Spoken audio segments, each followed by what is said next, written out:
tears glow. We'll sip our worries away, nice and slow. Your laughter ripples like sweet warm wine. In this jazzy sultry space you're mine. The saxophone croons a velvet tune, while melodies dance beneath the moon.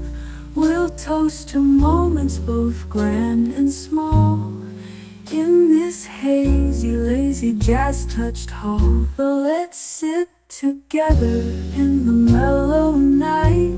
We'll drink to love till the morning light. Every glass we raise a promise true.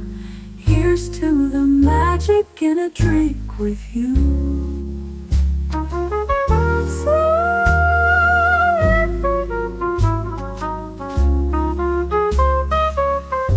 Your eyes, they sparkle with every click. Sweet rendezvous over a simple drink.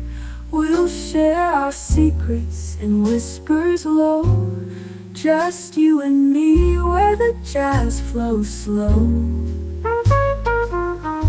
The world outside fades into the mist, but here it's our own dreamy tryst.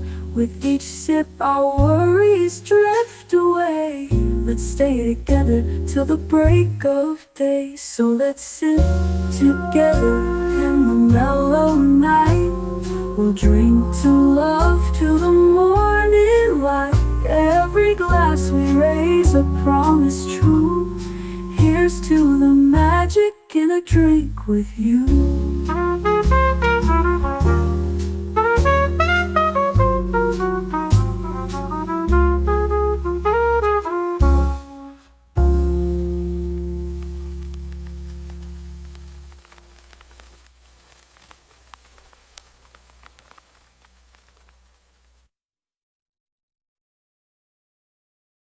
The following live stream has been approved for appropriate audiences. It may contain occasional strong language and may not be suitable for younger or more sensitive viewers. Viewer inebriation is advised, though not mandatory.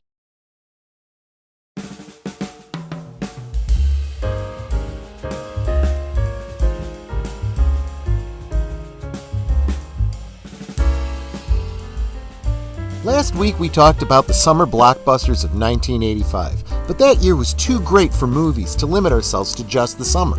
In fact, we got comments last week, hey, what about insert title here? Okay, you asked for it, so here you go. Hell, maybe we'll do a part 3 next week.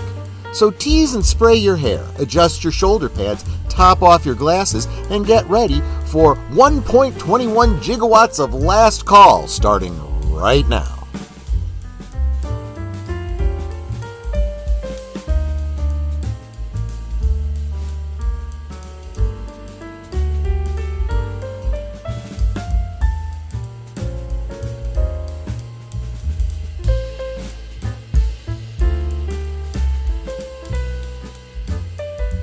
Last Call is streamed before a live audience.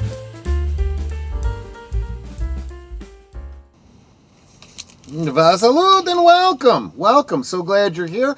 If you were here for liquid lunch earlier today, you know what I'm sipping on. I'm sipping on a Cosmopolitan. Check out my stream from earlier today where we talked about the history of the Cosmopolitan. A little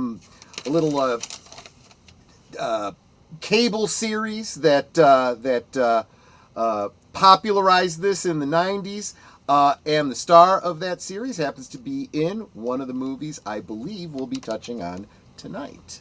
If not, we'll get to it next week. Anyway, let me get my co-hosts in here because I've started front loading, and these are strong Cosmos, so I may absolutely need to get my designated driver in here, although I don't know how stable you are to drive, considering you were drinking Bloody Marys at lunch. How are you doing, Boomer? And what are you sipping on now? And Rocky Mountain oysters. And then I said, wow, these were wonderful. And what kind of oysters, where they come from? The guy told me, and the waiter told me, I was like, I'm kidding. I've never had Rocky Mountain oysters. Never Actually, have. no. It's only because it's never come up.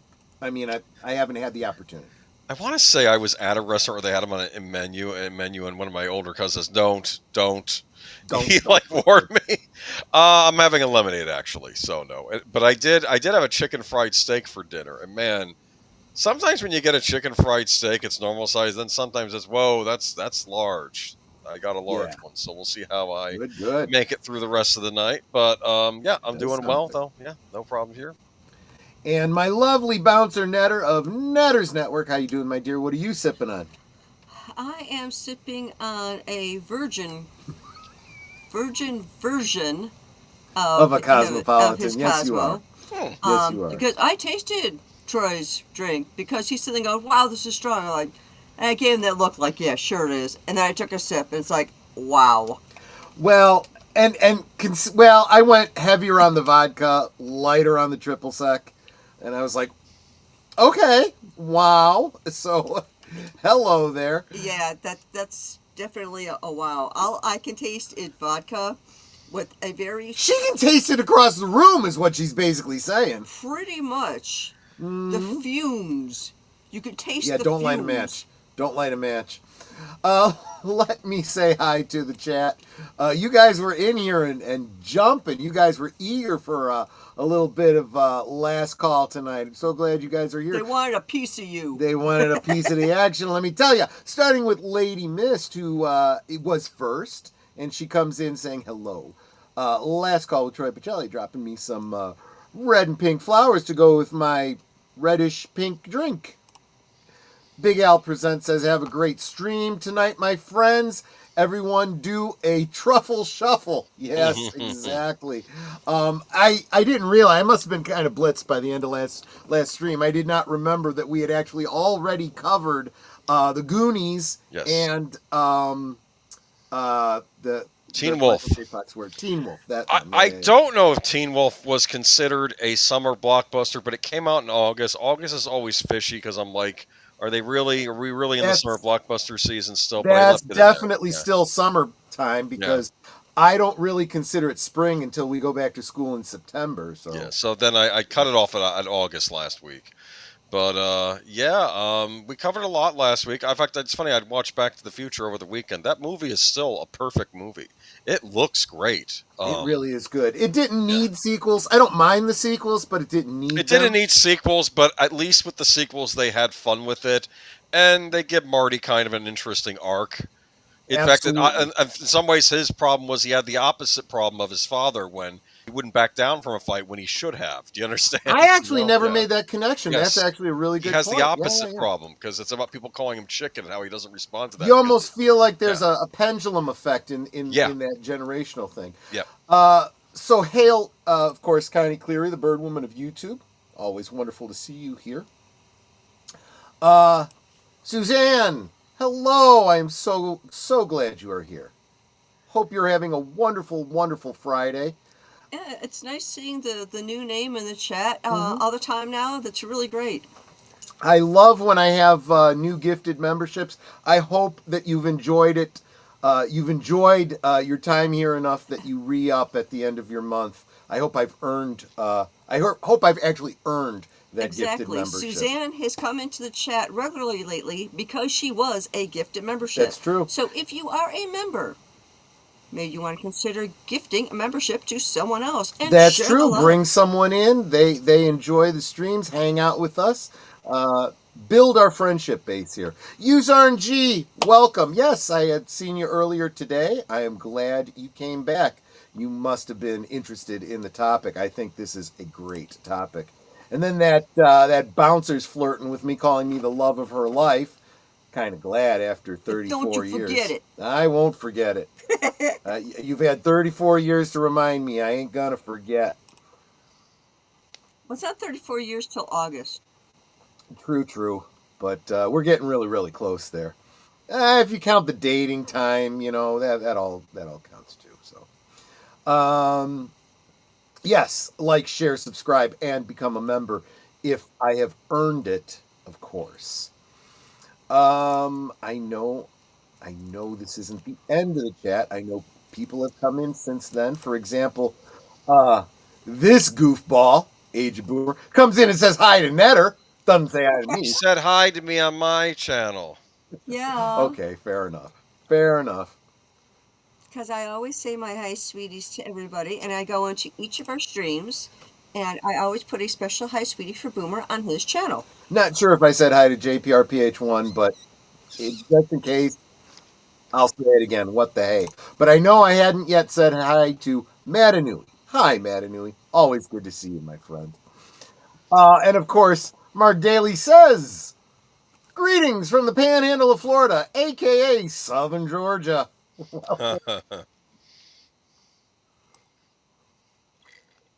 Salute to Deleted Scenes. Good to see you, my friend. Make sure that you join us this week for Live from Sparkwood in 21. We will be watching a movie that I'm not as well versed in as Mulholland Drive, and that's Lost Highway. I will try to headline some discussion on that. I would Figure it's my appreciate turn, that. yeah. I'll rewatch it before then. I'll kind of get caught up. But also, we do have to acknowledge the passing of. I mean, the timing is just freaking scary. The singer from Club Silencio, Yeah. in Mulholland Drive, Rebecca Del Rio, passed away this week, and was a little taken aback. She was in her 50s. She was not old. We don't have a cause of death. We will talk about that. We may touch on it briefly on Sunday, but we may also cover it from a more Mulholland Drive perspective on Tuesday. But that's up to Deleted Scenes. I don't want to volunteer and take over your stream, Deleted. Guys saying hi to each other. I super appreciate that. I was saying this afternoon during Liquid Lunch. It encourages the heck out of me when I see you guys chatting with each other, showing the love for each other. That community building. I've been complimented a lot recently about what a great community we have here, and it's really all because of all of you guys. My guest on Thursday Things, Lunchbox Warren, who, if you have a subject, please pop over to Lunchbox Warren's channel and give him a sub. He's seriously undersubbed. We got him up to 40 or 45 last night. Yeah, we got him Baker's dozen or so. Yeah, we got him over 15 yesterday. subs. I had written it down. I think we got him to 45. And he was saying just how positive our community is and how he doesn't really see that these days, and he loves that. I mean, I love our community. Oops. And here, sweetie, wait, hold on. Here. I got a drinking problem. Yes. And as I'm always saying, you're not just our community or just our chat. You're our family. Absolutely. And family. I know that when people come in, like for a guest, they see that. They see our family. So I want to thank y'all for being our family. We put some of those other channels to shame. And I promise you that will not change as this channel grows. Especially that Lord Doomcock guy. I'm kidding. So someone was on his channel this week. That's true. I was on Pop Culture Breakdown for the second time this weekend. I'm feeling feeling pretty special. Lord, so the previous time, one of his minions reached out to me, Gary Ambrosia, good friend, love that guy. He said, "Would you like to be on Doomcock?" Sent me the notes so that I could prep and all this kind of stuff. Kind of gave me the the temporary code for getting into Xanadu and whatnot. But this time I got the message directly from Doomcock. He reached out to me directly. I was like, "Yes, sir, Lord Doomcock, sir. I will absolutely be there." Yeah. Absolutely. I want to read this comment, if I can get this thing to do what I want to. Enigma Sever says, at Nutters Network, I got past that 300 plus mark. Woo! And I want to thank you guys for your efforts. I had actually shared the same with Deleted and Sin. I really enjoy this community. Happy I found it. There you go, Enigma. So glad you're here. In fact, if that's where you're at, let's get you back on Thursday things. Absolutely. Let's do a follow-up, because we've got a lot of new followers. Maybe they haven't followed you yet. If you haven't followed Enigma Severus, make sure you're following him now for sure. I did like his comment though. I did before a live audience. That's so funny. Well, technically it is. It's filmed before a live audience. We are streaming this right now. You guys are all live. I hope you're all live, and I hope you stay that way for a very, very long time. This is filmed before a live audience. You can pick almost any year from 83 to 95. I would actually push that further back. Those 5 years at the end. I don't know. But actually, I'll be honest with you. The years from 1992 on, a little bit of a blur. When you get married and you jump into a professional life and stepkids and whatnot, it all becomes a blur. So I'm just saying. I'm just saying. I'm going to have to educate you on the 90s one of these weeks, okay? What you missed out on. Yes. What was the 90s like for a single guy, Boomer? Yeah, you tell me all about it. I was young for starters, in 92 I was still in high school, so I mean, but I have a hat similar to yours. I will wear it the day we meet, my good sir. Well, speaking of meeting, I do not know exactly what the plans are. We are in the early stages. But Netter and I had such a good time at MegaCon in Florida last year. We are planning to come back to Florida, or go back to Florida, however you... For him, it's come back to Florida. For us, it's go back to Florida. I think that's March? Next March. So March 2026.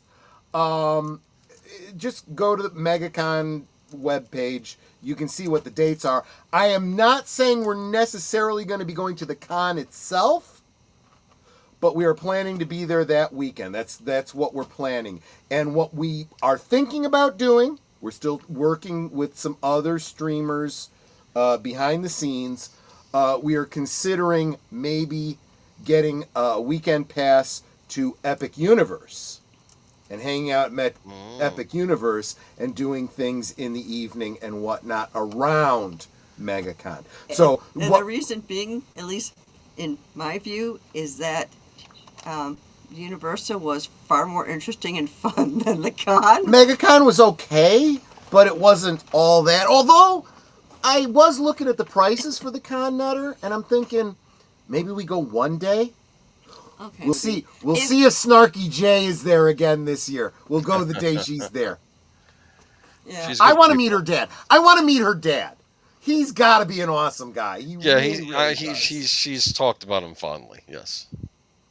So that's going to be, other than if you happen to be in the Chicagoland area or whatever, as far as meetups go, that's the next meetup kind of thing I'm planning to be at. You didn't finish saying hello to the chat. I have not. I'm still scrolling through. Give me just a moment, because I did see Geek Flag with Nate Knows, who is quickly becoming a big contributor to Geeky Geezers. Thank you so much. The summer of '85 was very important to me personally. I learned a lot about myself, and my love of cinema really developed. I also learned a lot about loss because of a very good friend of mine in someone who I always call through the sister my parents never gave me, decided to self-delete that year in between music, movie, TV shows, and my family. I came out the other side more aware person. It's interesting you say that, because I had a very, very similar loss I don't remember specifically if it was that year, but it was in the 80s. A buddy of mine, I won't get into it, but he obviously had some depression problems, but he was one of the rare cases that left a note. And his note was outlining his reasons for it, and they were such foolish reasons. He was trying to make a statement that did not resonate with the people he was trying to get a message to. So Maybe one day I'll do a Rumble exclusive stream talking about it. Deleted Scenes is, of course, dropping the Fedora, the Mumbler, the logo, and the Canarble because he is a VIP member, and I so appreciate you, my friend. I'm going to go through these as quickly as I can. If I miss a comment that you said that you want me to highlight, make sure you go ahead and drop it again. I don't mind. My internet is going in and out. Jesse Guajardo, I'm so glad that you're here. Stick with us as long as you can, but if you can't, you can always catch the rewatch. It will still be up. Maria with T and Telly. Hey, welcome. So, Maria, I want to share something with you. I think you'll get a kick out of this. So, we've got the Echo Dot in our house. And so, every now and again, I'll hear Netter talking in another room, and I no longer question it. I hear Alexa, put this, that, the other on my shopping list or whatever. I thought that's what she was doing because it was moi, and it sounded like Alexa. I thought though, that what she was actually doing was rehearsing. Francesca, I'm at the airport. Da, da, da, da. No. She was putting something on the shopping list. So there you go. Francesca, Alexa, they sound a lot alike. That's basically what I was saying. I'm not quite sure how to help you with that. You don't have to. Don't worry about it, Francesca. I mean Alexa. Whatever. And Whoever. I happen to know that Maria, my sister, has a new song that Yes. Oh my gosh. I don't know if she's released it to everybody yet, but I got to hear the preview. It is beautiful. And Netter's like, how much of that did you understand? I'm like, about every third word I understood. Maria also sent me the she English did. translation. But I was like, it, I got the gist of the meaning of the song. The song is so beautiful. She sings it in Spanish, and it's just so beautiful. And which, like I said, she sent me the English translation. And I'm reading these words going, oh my goodness, this is so beautiful. I'll tell you amazing. what, though. Right now, the beautiful Spanish ballads are like breaking my heart this week with the passing of Rebecca Del Rio. I just want to listen to Llorando on loop, Big Al says, call your version the Osmo Cosmo. That is brilliant, my friend. Talk about the alliteration. There you go. And Maria, you weren't in the wrong chat. We have all three of us up, me, Troy, and Boomer. And Troy is also on the Green Machine. This is the thing about the chat, right? So, Netter and Boomer and I see all of your chats.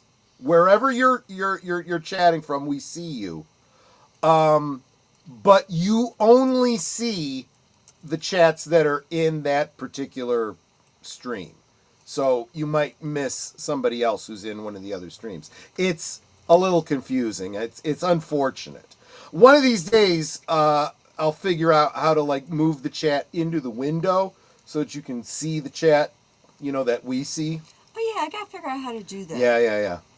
Well, I don't know for sure if Evie Mux has that ability. We'll have to learn together. We'll learn together, nice and slow. Sipping our cosmos away, nice and slow. Okay, so I'm sorry, I'm getting through these as quickly as I can. Did you see this one, Netter?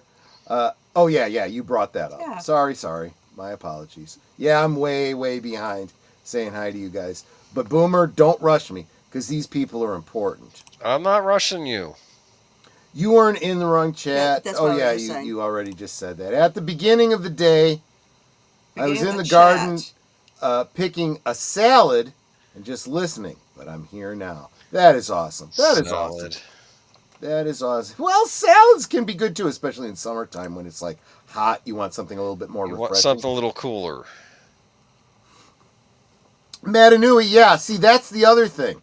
I don't see the reason to spend the money on the con if we went because a bunch of the other YouTubers were going to the con and whatnot, and Ripaverse had a table there, and a couple of other people that we wanted to support. But this year, it's we didn't spend a lot of time in the cons. We didn't see a lot. we got more. We did more walking than anything. Yeah, and one of the people that kind of joined our little group was like, "Well, I need to go see this person and get their autograph. We need to go I need to go do this thing. I want to see this panel." So we were walking around with this guy, making sure he got to his panels, make sure he got to his autograph session. Which was fine, I suppose. Yeah. Did meet a lot of great people, you know. And one of the things I responded to Matt Newey, I don't know if you saw it yet. I said the cons are actually affordable, especially if it's in, you know, like local to you. Well, I was just going to say that. Yeah, it's the travel and the lodging and stuff that's expensive. And if it's if you look at the con, like it's a 4-day con usually, look at the different things that are going on and do like a 1-day pass for the things that interest you the most, and make sure you hit the dealer's room, because that's where you're finding all the stuff that you're like, I really want this thing. And you could probably find it in the dealer's room during that time. So, Geek Flag with Nate knows, I believe the same happened with Bryan Adams and the summer of '69. I understand, and I guess as a YouTuber, I am obliged to say, nice. But honestly, you know, as a married man, experienced, one of these days I'll have to do a Rumble exclusive. When I'm really, really liquored up, and explain why 69, you guys think it's so cool in your 12-year-old minds. Maybe not so cool. Scroll down till you get to my comments. You're caught up to me because, you know, you know what? I got to get to Ruby Hoove. You're right. Ruby Hoove has gifted another membership. I want to thank you so much, Ruby. You are a godsend. You are so generous. That you bought a membership for that Pugly Digger. Pugly Digger. Pugly Digger. I know who that is. That's a pug. Yeah. Oh. And I had brought it up, but then you took it down before I could read it. I'm sorry. Mark Daly says I was to go to Orlando last MegaCon, but had to bail for health issues. Going to make my second attempt at my first trip next March. Hope to see you there. There we go. Well, you know what I'll do is. For members, I will. I'll exchange contact information so you guys can find me. You know, I think that would be a really, really good idea. But welcome to membership, Pugly Digger. Oh, and it actually does come up now underneath. See? Yes, it does. Yep. It didn't used to do that, so I like that it shows that now. Keely Chow, good to see you, my friend.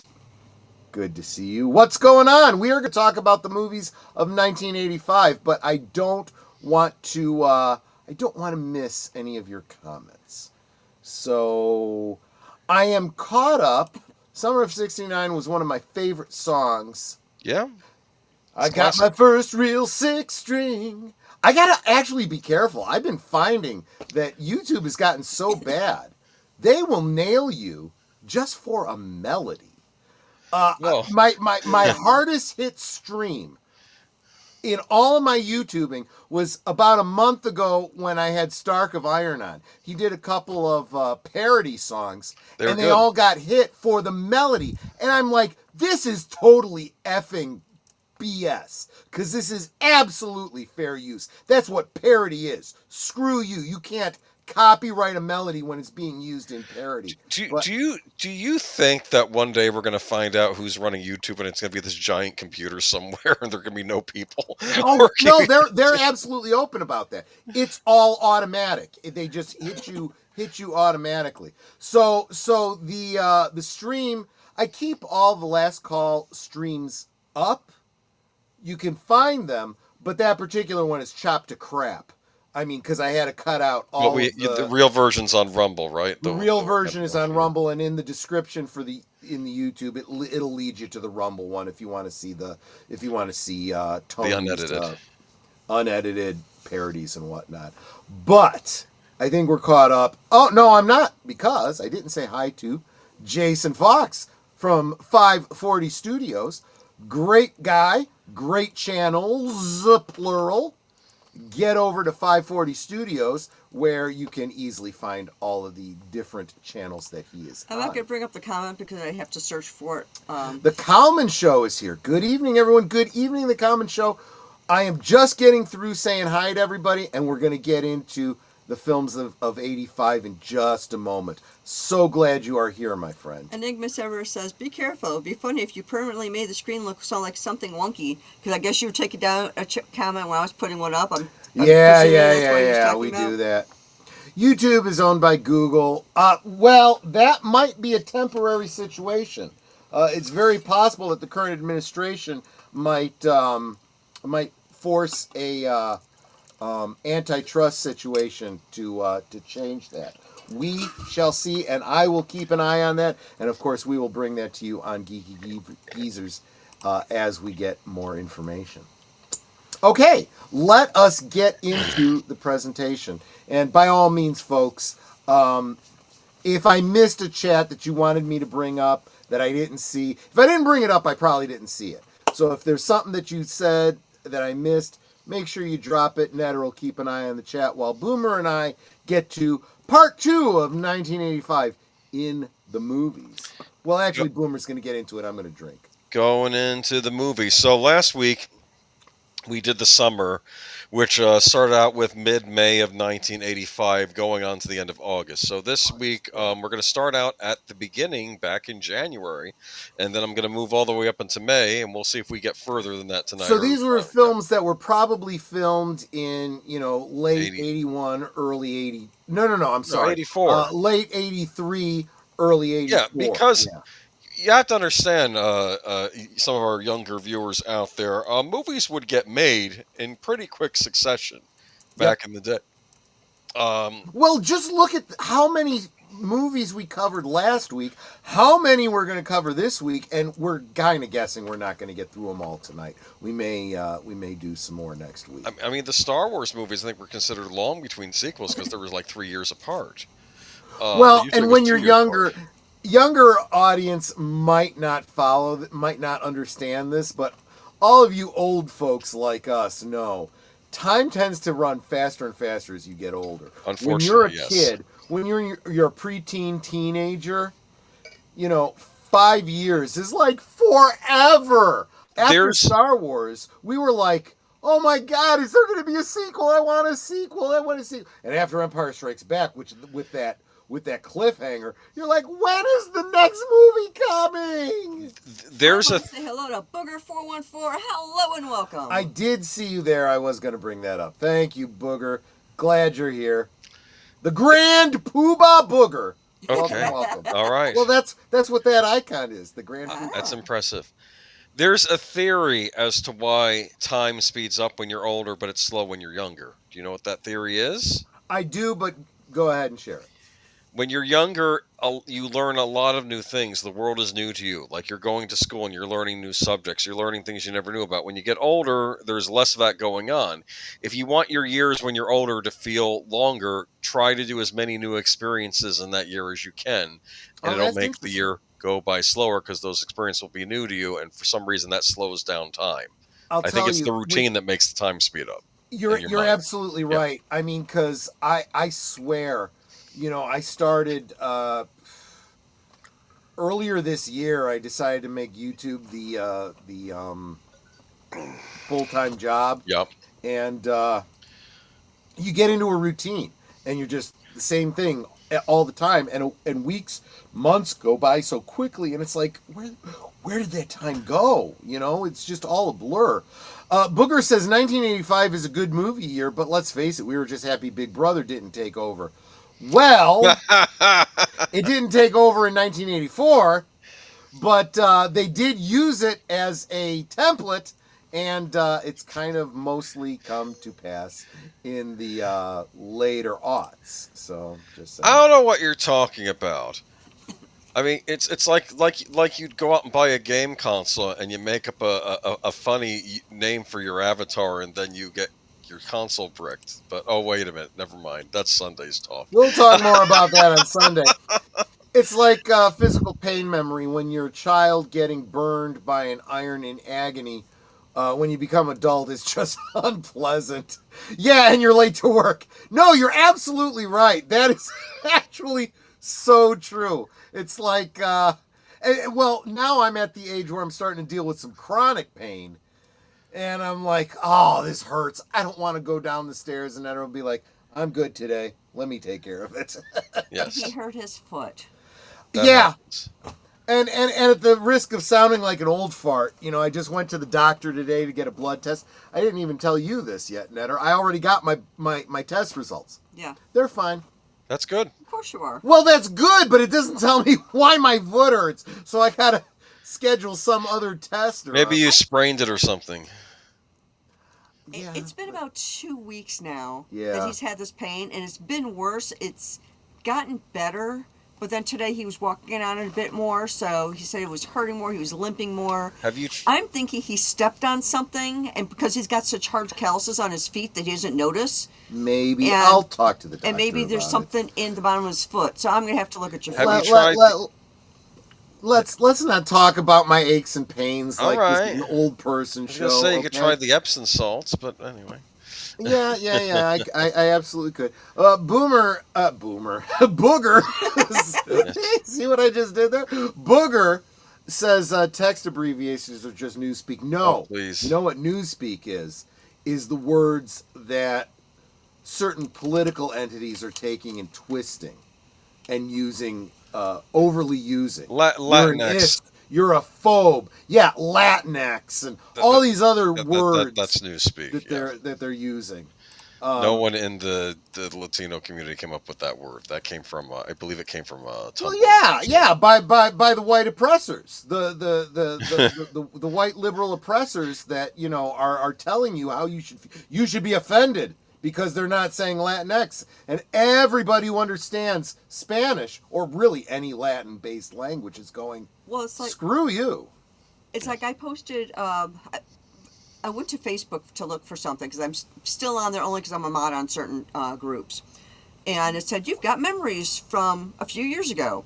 So I went to look at my memories, and one of them was something it was a meme that I took and I reposted on X. You have the right to your opinion. You do not have the right to tell me mine. Yes, that's exactly true. Lester San Jose says, so there was something to the track 1985. Yes, and thank you for being here. VIP member, Lester, Skeptic Tank Obsessions. Make sure you are subscribed to his channel. Matanui says, apparently I was thinking of something else. The Bionicle retrospective just has the guy from the commercials. Not sure what we're referring to. I do remember the Bionicles. Wasn't an avid collector. Mark Malnikoff must be home from the mines of Rorapente. He says, "Kapla, busy at." You are still at the mines of Rorapente, making others make little dilithium crystals out of big ones. They were lazy today. Yeah, I heard some of them were late. Yes, you need to crack the whip on those ones. So no one leaves the mines until the daily work quota is complete. Exactly. Yes, you have every right to be pissed. This is such a funny show. I'm not even trying to be funny. I'm just getting drunk. I walk and train a lot. I had an issue with my shoes after a while, which caused issues with my leg. Yeah, I see how that's connected. Just the wear and tear on the shoes caused annoyances. Yeah, I almost never wear shoes, only when I leave the house. Yeah, and There you go. as he also thinks that part of the initial pain is way that he sits where his foot's kind of on an angle. Yeah, it's like kind of twisted, so that may have been it. And it just hasn't I worked itself sit out way yet. too much and exercise absolutely not a friggin' enough. And even watching Vision Quest a couple weeks ago hasn't gotten me fired up about working out. I might have to just do my own personal rewatch of Vision Quest and Rocky, like all Rocky movies and Karate Kid, and every movie I can find that's got a workout montage in it. But let us get to Into the it. presentation. Want me to bring it up?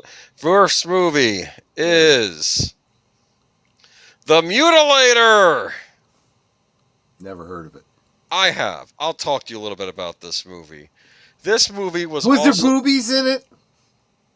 I believe so. I think when I was watching, I was getting angry. 1980s horror films usually had boobies. But then they I half showed up expected, because Troy, for you to say it's time for movies, music, and monsters. Movies, music, and monsters. Yes. So- you should check out that channel, by the way. Movies, Music, and Monsters on YouTube. Absolutely worth it. Wilkie's Movies and Music. Speaking of movies and music, welcome, Wilkie's. Great hanging out with you for a little bit this afternoon. I'm glad you came back. We are talking movies tonight from 1985. So this is the first one of note in the month of January. It's funny, on Red Letter Media, they always have a thing saying, F you, it's January, when they do the January movies, because the idea is they don't put out the best stuff in January. This, look at that poster for starters. Come on. It's a slasher movie. I love the girl in the foreground in the bikini. You know, that'll get you in the theater, right? Now, okay, my understanding is too, especially when you get to the mid-'80s, the slasher movies, at least of the old, are sort of starting to fade, and you're getting into more of the supernatural movies, like the Nightmare on Elm Streets and stuff. I have a suspicion this was one that took a while to get released, because if you go from like 1979 to like 1982, you get like one of these a week. They were just throwing slasher movie because of the success of Friday the 13th and Halloween and all that. Right. This one was you also had like what was it? Texas Chainsaw Massacre, I Spit on Your Grave. You know, all these. Well, those are prior, but especially when Halloween hit, that's when they really. Yeah. This. Keep in mind budget though too. These slasher movies are cheap to make. There's not a lot of budget. And sometimes these were mom and pop operations to get these things off the ground. Then they would sell them to a studio. So this was The Mutilator. This was also known as Fall Break. So happy to say The Mutilator. Troy never heard of it. So apathetic. That's because he hasn't seen it. I haven't seen every movie. I'm actually surprised by the movies that Deleted Scenes hasn't seen. He's seen like all these obscure movies I've never heard of, all the popular movies, all the newest movies, and then I'll bring up one that's like this big movie from my childhood. He's like, I've never seen that movie. I'm like, what? No Bad News Bears, I take it. I don't know if that was the one you didn't see. Anyway, The Mutilator. This was also known. Two girls in it. I totally had a crush on at that age. I just, one of them turned out to be a lesbian. What can I say? So the premise of this movie. A third of my girlfriends from childhood into high school. A third of my girlfriends turned out to be lesbians too. Just whatever. Stuff happens. Anyway, forced camouflage and combat uniforms. I never did airsoft. Heck, I really wanted to do laser tag and never got around to Oh, that. that's interesting you mentioned that, Jesse. There is a slasher movie, I believe, about that. And it's about guys that do the paintball thing. And then but then they modify the paintball guns to shoot weapons when they're going on an actual thing, and that's when the kind of like the slashers show up. I forgot what it was called. Darn it, but it was an 80s slasher movie. There was a couple of movies. There was a movie called Gotcha. Yeah. And there was a movie called... There's another one that was very similar to that. And I'm drawing a blank. I can't remember. I don't know. Gotcha. Anyway, interesting. Finish telling me. I'm just going to talk just real quick. This was known in some territories as fall break, because as you know, when you go to college, like in spring break, you get a fall break where you get to get a week off and go down to the beach. This never happens. I don't know where fall break came from. Was this a thing in the early 80s? Was there an actual fall break at universities? Was this a Canadian thing? Maybe this was a Canadian. I can only speak to. I was high school class of '89, so it was never had fall breaks. 90, 91, 92. I was at university. I don't really remember a fall break. Yeah, I'd like a fall break so I could work on my term paper. I mean, this is like. But this was called Fall Break. They go down to a beachside residence, and of course, there's a horrible killer on the loose. Was that Gotcha, Mark Dahley? Is that the one that you're? Yeah, I think Anthony Edwards was in that one, right? There is so many slasher movies. It's not even funny. You'll never run out of them if you're looking for them.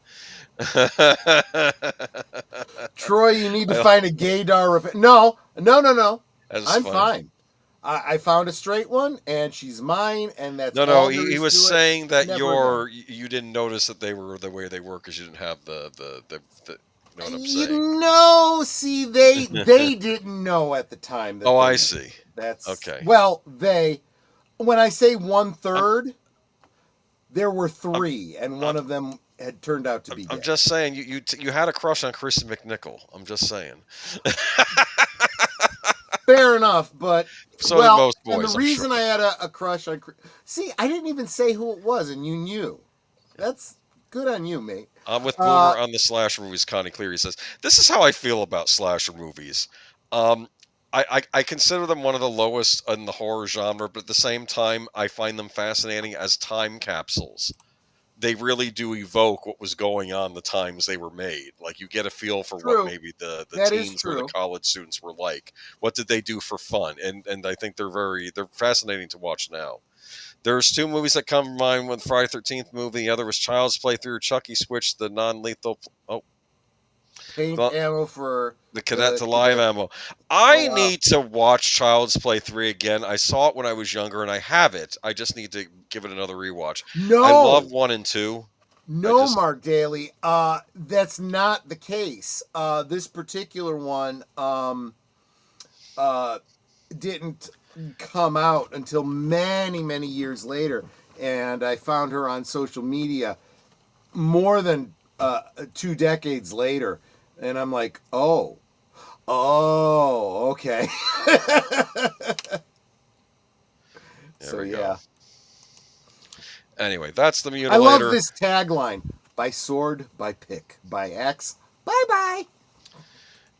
I think there's a scene where the police officer pins the Mutilator with his car to a fence, and I almost think he cuts him in half. And then the guy still manages to get him one last kill, right? Before Right, even severed in half. These horror movies, these slashers, if they're not immortal, they're just hard to kill. They're pretty close. Heck, even what was the one with Glenn Close, where she makes Fatal rabbits Attraction. too. Fatal Attraction, right? Even that one, he kills her and she comes back, jumps out of the tub and tries to grab him. It's like, what the hell is this, Jacen or something? What's going on here?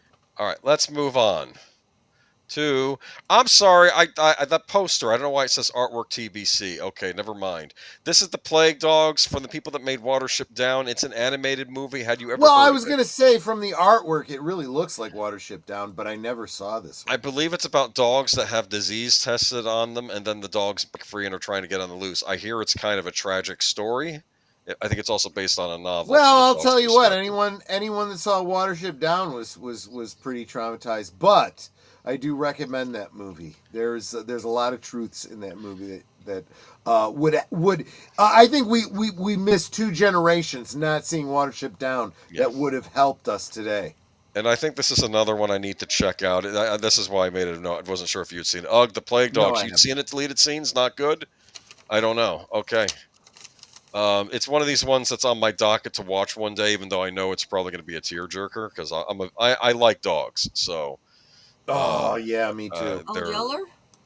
Oh God, if you didn't cry when Old Yeller died, you're not a man. You're not a man. And don't tell me that men don't cry. If you don't cry at Old Yeller, you're not a man. I came close to tears. I actually never saw the movie. I know of the movie. I know what happened in the movie, but I never saw Old Yeller. We may have to watch it. At least I don't remember seeing it. We may have to watch it. I was really young. When I saw it. They have to do the unthinkable for the greater good. Yeah. And that's the kind. Well, it's the kind of thing that if you live on a farm or whatever, you know this, dealing with animals and stuff. And this is why I didn't like how Chrissy Nome got attacked, because I'm like, you guys don't understand. Okay. She right? Yeah. Right? Yeah. Anyway. She was probably already suffering with that. Yeah. And I don't know. Moving on to I haven't seen this, but I know of this series, and I have them on DVD somewhere. My sister got it for me. I need to watch the Angel series. Yeah. This is the third No. It's a series. Holy crap. No, this is a sequel. I know there have been at least 3 Watch of them. Watch the first one. It's worth watching the first one. You don't need to watch any of the rest. There is a what was that? She's like a high school girl, what was like that Charles Bronson series. It's kind of like that Charles Bronson series. Death Wish. It's kind of like Death Wish, kind of. We have Avenging Angel. But Avenging Angel actually had a good story because it's about a high school girl who ends up becoming a prostitute, and it's not as salacious as it sounds. Okay. At least by modern standards, you know. But it's actually a fairly decent story. It's very titillating in its promotional material, but it's not all that when you actually see the movie. Oh, I cannot watch. Welcome, Robert's Infinite Realms. You're a good man. You're a good man. I appreciate that comment. Thank you. Now I'm drinking water. Okay. Moving Was on Old Yeller to... a Disney film? Yes. Back when Disney back knew in how the to make day, good they didn't movies. shy away from things. I mean, you had the whole Right. Bambi thing situation too. It's like, you know. I love that bit from my cousin Vinny talking about, was she specifically talking about Bambi or something? Imagine you're a little deer and you put your little deer Oh no, lips. it was my cousin Vinny. Yeah. And, what did I say? I don't know. Doesn't matter. Yeah. I'm drunk. Her boyfriend, the lead guy, was like, Vinny, yeah. Joe Pesci. yeah, Vinny. He's like, do you think these pants would be okay for, you know, when I go on hunting with the other lawyer? That's and what she it goes, was. Yeah. imagine you're a little deer. You go to the river to get a drink of water. Your little teal lips are just about to take a drink, and then bam, somebody shoots your head off. Do you really think he's gonna care what color pants the guy who shot him is wearing? Yeah, right. Holy She crap. did not like it. So I just want to make I a love quick. that movie. I just want to make a quick divergence back to what I was talking about Cosmos. If you didn't catch my Liquid lunch earlier today, maybe go check it out. I was talking about the history of Cosmos and so on and so forth. And the article I was reading from, the bartender was talking about how Sex and the City popularized the Cosmo, and he believes this is why we got these ridiculously large martini glasses to accommodate Cosmos. And I didn't really follow what he was saying because I've only ever had regular sized martini glasses. I filled this like 3, 4, 5 friggin' times, and I just made a double of the regular Cosmo recipe. Holy crap! No wonder I'm flipping drunk. Moving That on. movie's not here. I may end up sleeping down here tonight for. Yeah, I think we're definitely only going to do half of this. Lucky. Well, yeah, because I keep going off on these tangents, right? It's fine. Well, No, it's luckily fine. I'm drunk enough that my foot doesn't hurt so bad. So there's that part. Okay, stop interrupting Boomer. Yeah, Well, look, sorry. we're stuck in January at this point, 85. So you're getting some cult movies. I'm being generous here. That is true. Avenging Angel is kind of a cult movie. You're right. I don't Great know, man. poster. I don't feel like the movie really lives up to the poster, but I don't know, man. I did see this when I worked at the video store I was talking about last week. I don't know which side I like more. That's the problem. I'm sorry. Anyway. Moving I think on the before I get duality is myself into kind of trouble. sexy if you think about it. Oh yes. This the big one. Oh Tough turf. yes. So let's talk a little bit about Kim Richards here. Kim Richards, again, another Disney girl. She was in a couple of movies that Disney the Witch Mountain series. I remember that. Great films. And let's face it, right in my age range, right? So when Yes. I kind of had a crush on her, it was appropriate because I was a young person too, just like she was. It's like me and Jennifer Connelly, you know, who's probably a couple years Sure. So it's not Exactly. weird, Exactly. even if she's younger. Exactly. Yeah, okay. Yeah, exactly. And then Tough Turf comes out, and I'm like, wow. And you said something about want to show an image. Yeah. So what I need to do is and if you guys saw the thumbnail, give me just a second. I'm going to share. He's doing a thing. I got it. You know what I need to do is actually I need to go back to the dynamic screen. I'm gonna take you guys out of this so that I've got room to share my screen. This is important. I So have let's no go. idea what he's Let's go doing. full stream on this. So this, of course, is Kim Richards from Tough Turf. She is an absolute vision. Kind of fell in love with this girl, from childhood, from the Witch Mountains, and then she's in Tough Turf, and I'm like, going through puberty, and I'm like, wow, right? Well, here's the thing. I meet a girl that looks like her spitting image could be her twin, and she ends up marrying me. That's the wild thing. So anyway, I've got a personal affinity for. He's got a type. I've got a type. No, you guys don't understand. Netter and Kim Richards in this movie. When I met Netter, she was the spitting image of Kim Richards in this movie. Like, identical. I kid you not.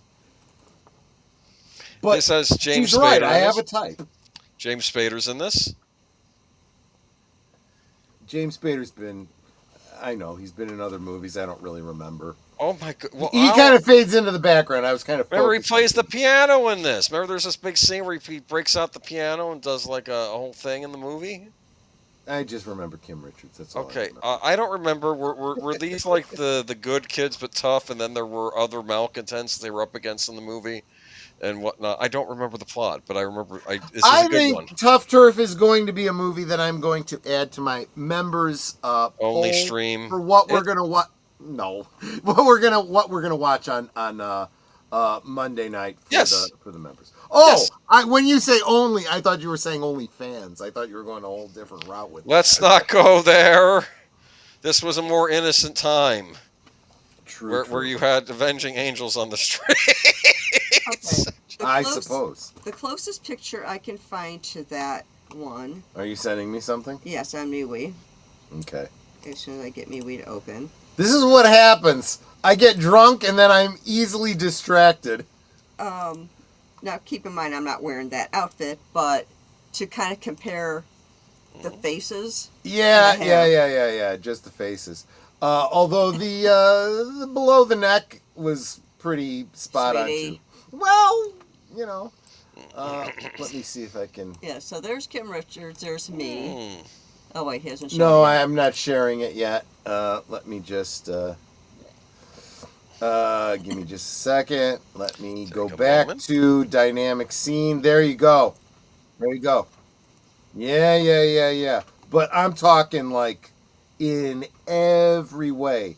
Just what's funny is friggin' identical. That picture was taken the day after our anniversary to see. Our buddy was married 5 years after we did. So that was taken at his wedding on his wedding day. Yeah. 5 years after we got married. Yeah. Yeah, we have the same facial features, same facial structure. Jesse Guardo says, Troy, we all got a type. Yeah, that's true. That's absolutely true. Never asked Boomer what his type is, but I think his type is female. Italian descent doesn't hurt. Anyway, that's all I'm gonna say. You got good taste, my friend. Moving on to Blood Simple, a big Coen Brothers movie, early Coen Brothers horror movie.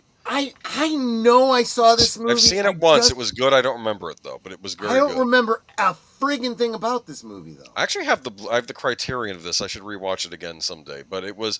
I remembered when they were talking about like a lot of the new directors that were coming in. Like I saw a documentary about it, and they brought up Joel and Ethan Coen. I think Quentin Tarantino was mentioned in there. Movie? The one who was in Fargo that played the sheriff. She was in it. I can forget her name off the top of my head, but hold on. Well, we have deleted scenes is probably gonna like drop. Let me look up Blood Simple real quick. It had a good cast, as I recall. Was John Turturro in this? Hold on. Oh, there's apparently some Batman 2 news. I'll have to get that to Troy after the stream. Okay. Oh, You're God. not excited at all. Okay, No, anyway. I am not. That does not belong in this gun era. Yeah, Francis McDermott was Francis in it. Okay, yeah, McDormand. Emmett Walsh was in it. John Getz, Dan Hedaya, Sam Art Williams. Yeah, it was a good movie. It's funny you say this, Nate. Yes, you're right. She hasn't changed significantly. They do look differently from each other now, but not a lot. Not a lot. Was Blood Simple black and white, or do I just remember it being black and white? I don't remember now. I need to rewatch Maybe it. this is one I'll put on the poll. Yes, absolutely, Francis McDermott. Sin, welcome. She's sort of. I think she's sort of. Is she like the femme fatale in this? I could be wrong. I need to rewatch it. I need to rewatch it. It's like a modern noir. I know. I've seen. See, this is not saying good things. We all know we saw this movie and we don't remember it. I remember it being good. I remember liking it when I did see it. Okay, it's a good Coen Brothers. This is one that won awards, isn't it? Yes, that doesn't mean it's bad. Which doesn't necessarily make it like I loved it and I remember it.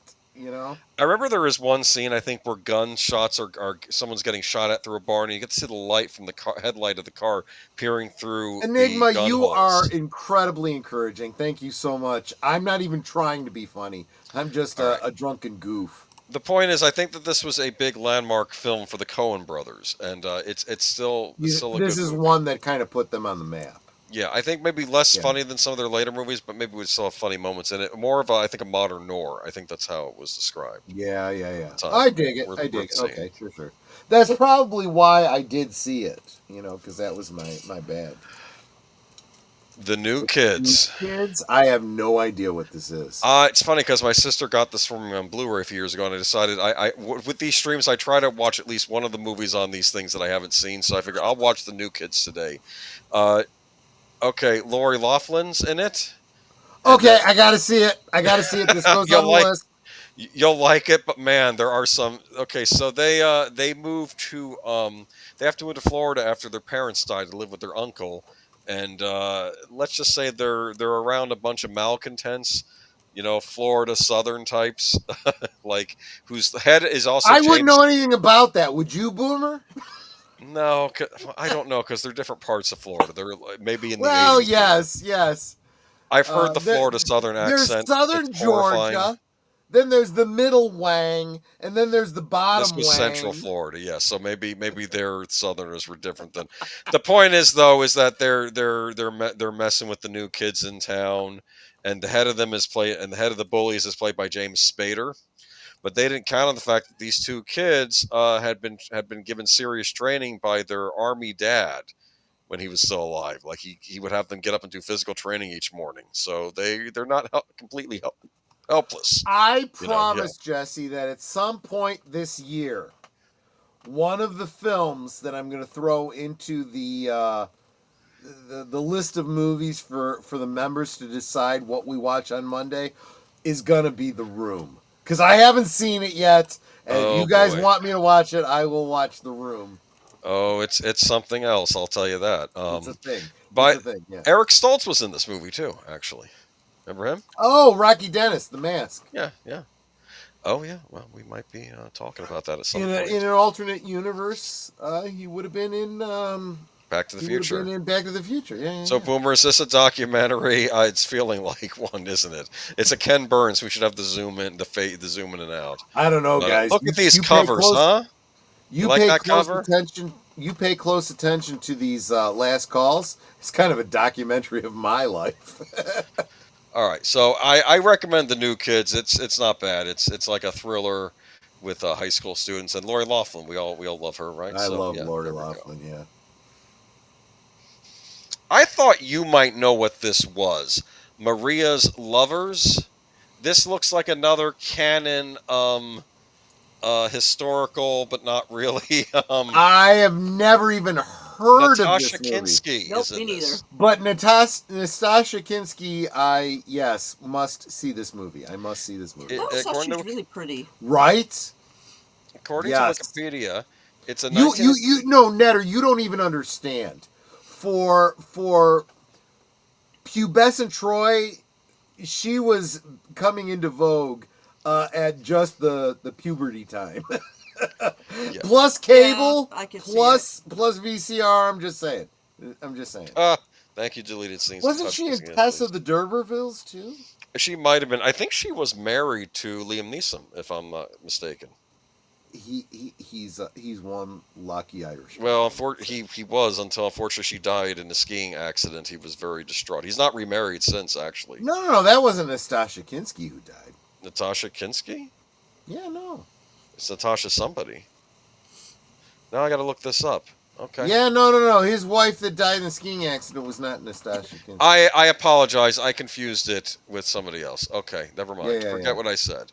This is why we have Troy here to correct me. Yes, Sin. That movie I know. I saw that movie repeatedly on cable. See, the plot follows a soldier returning from World War II who marries a woman of his dreams, but he is unable to consummate his marriage, ruining the couple's chances of shared happiness. Is this a situation where he was injured in war? Yes, he was psychologically scarred after spending time in a Japanese prison camp. I saw this movie. No. I did not see this movie. I heard about this movie and wanted to see it, and this one fell off my radar. I'm going to have to check this out. Yeah. Yes, I know it's not the same girl, Sin. I made a mistake. Who was married to Liam Neeson then? Was Natasha... Hendrick? No. It wasn't Hendricks. Never mind. This is going to drive me crazy. Liam... I'm too blotto to remember details. Wife. I know. Natasha Richardson.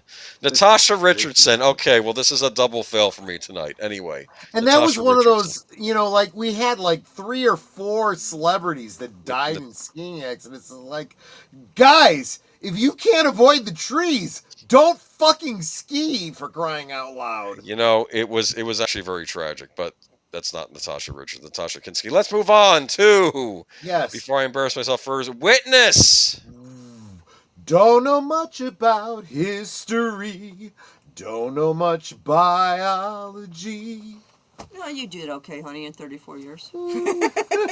Wait a minute. Is this This is an awesome movie. Yeah. This was of course Ford turns Amish for the part because he has to go. Well, no. He goes and lives among the Amish. He's going undercover as an Amish person, so he doesn't stick out. Yeah. And what's an interesting little tidbit is that all the carpentry work that Harrison Ford was doing in the film was done by him. It was done by him. There was a barn raising, and he did all the work.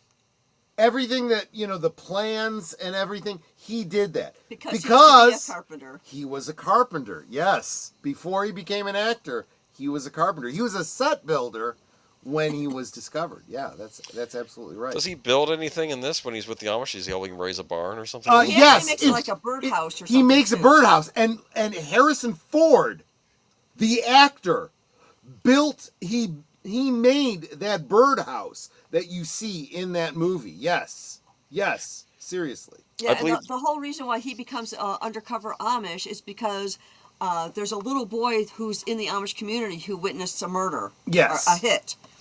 And he's there to protect the boy and flesh out the ones that are trying to get him. So you guys can rip on me about my gaydar, okay? But I had a thing for Kelly McGillis. She's in this, yes. Back in, she'd been in Top Gun, and then she was in this, and she was very much in this. All of her was in this. Well, okay. I mean, just, the top half, but that's enough. That is enough. And I was, wow.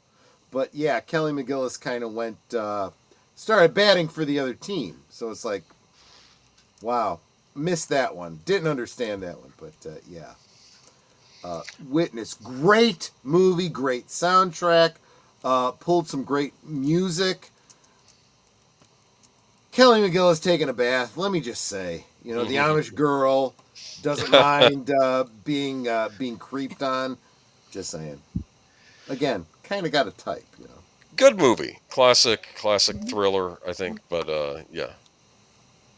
Remember, there's a scene almost like a kind of like a police procedural, kind of. But, yeah.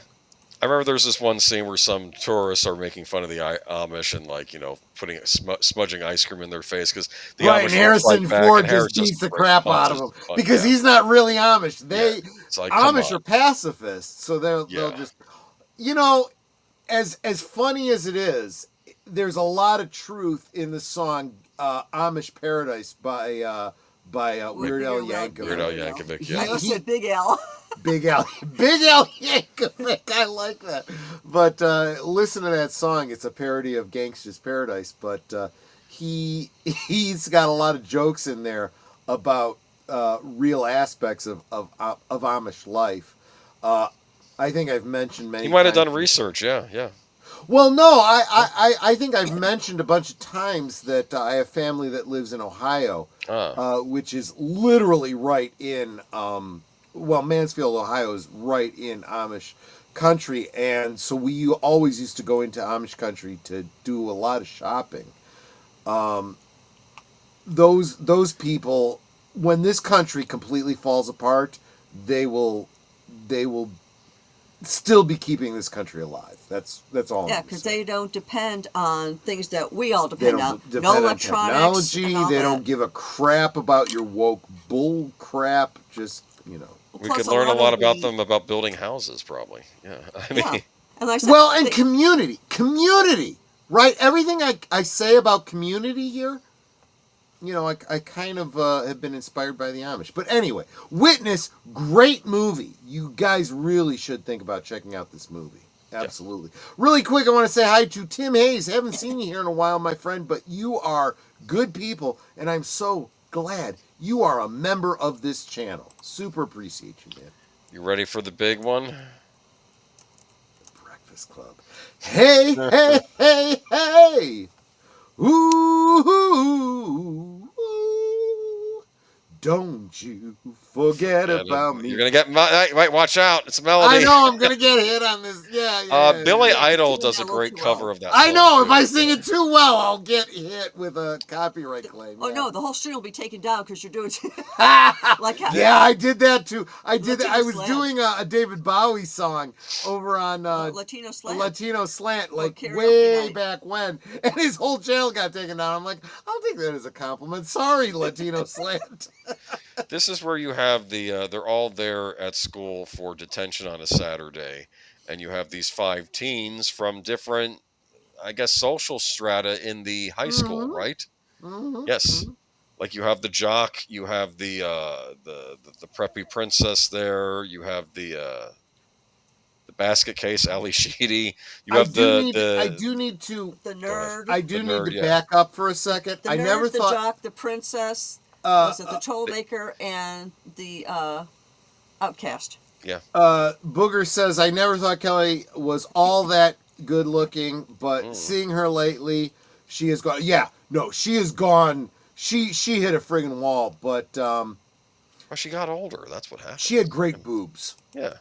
That's all I'm gonna say, Booger. She had great boobs. Anyway, though, but yeah, here's the Breakfast Club, and Enigma Sever says Breakfast Club was classic. I watched the full version on Saturday morning while everyone slept. Loved that movie. Yeah, I guess it made the rounds on cable too. This is just This is another one of those movies where I know all the filming locations because it's local to me. Yeah, which was pretty cool. And yeah, this was a movie where you literally had all the stereotypes of your high school, cliques kind of covered. So there was somebody in this movie that represented you,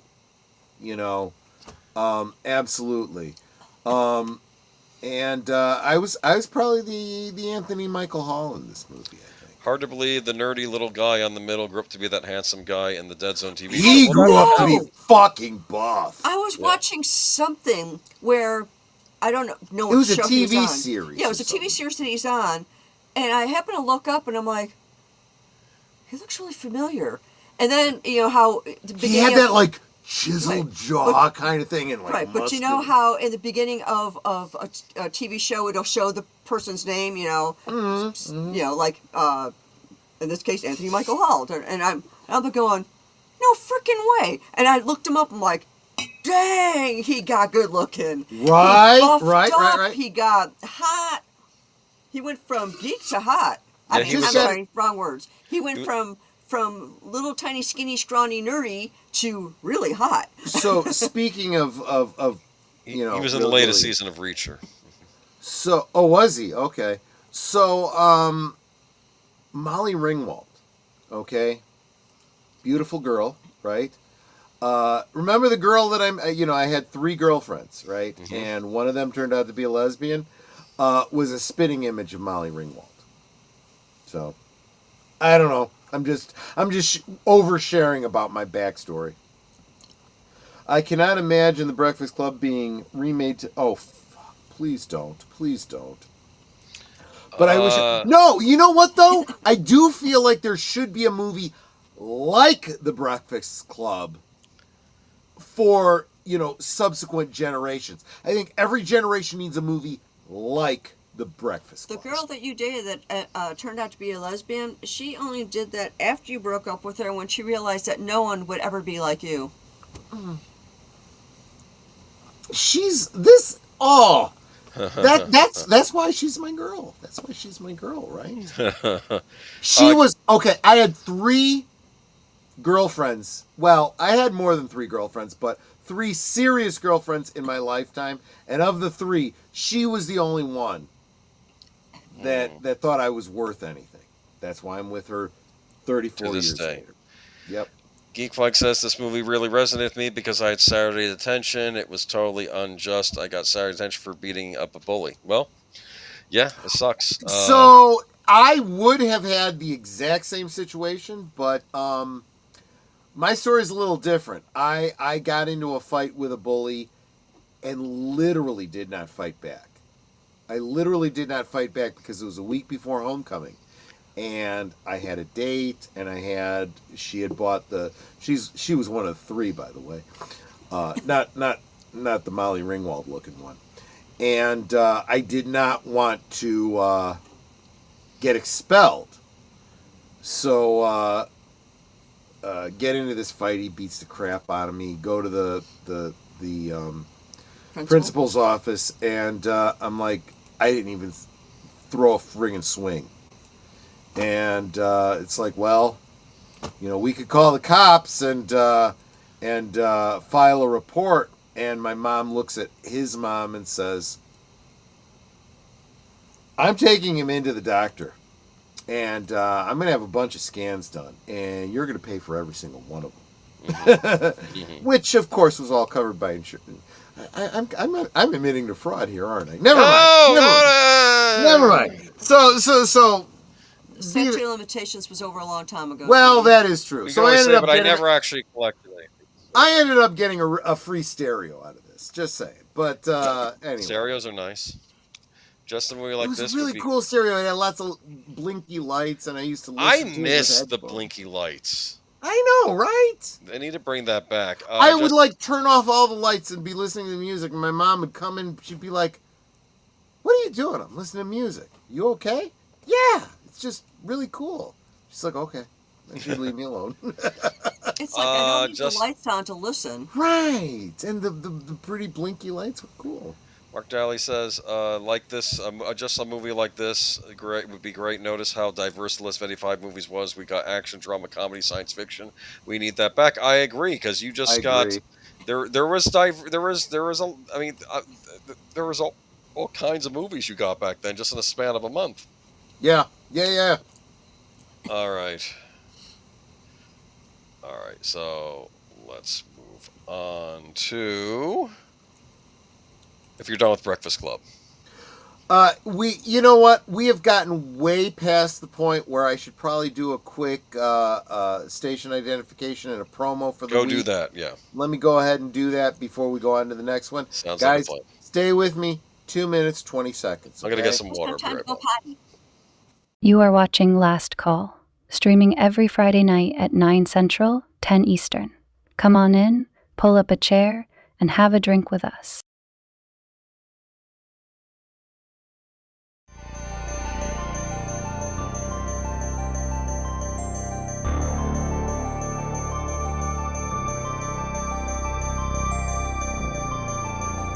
This week on Saturday Night at the Movies, Big Al presents the 1981 screwball comedy Zorro the Gay Blade. Big Al presents Films with Friends, Saturday at 9 Central, 10 Eastern, on Big Al Presents. Every Sunday evening, Aged Boomer and Papa Pacelli bring you the rundown of the week's geek news, or at least what they think is interesting. You may have heard about it somewhere else, but Boomer and Pacelli put a spin on it you likely won't hear anywhere else. It's Geeky Geezers, every Sunday evening at 8 Central, 9 Eastern.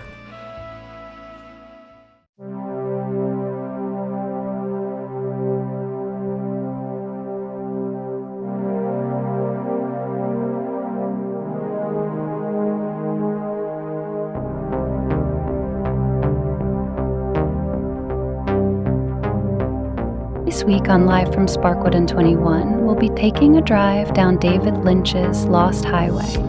Link to the off-platform live feed of the feature will be provided in the commentary stream chat. Join us this Tuesday at 7:30 Central, 8:30 Eastern on Deleted Scenes and Affiliates.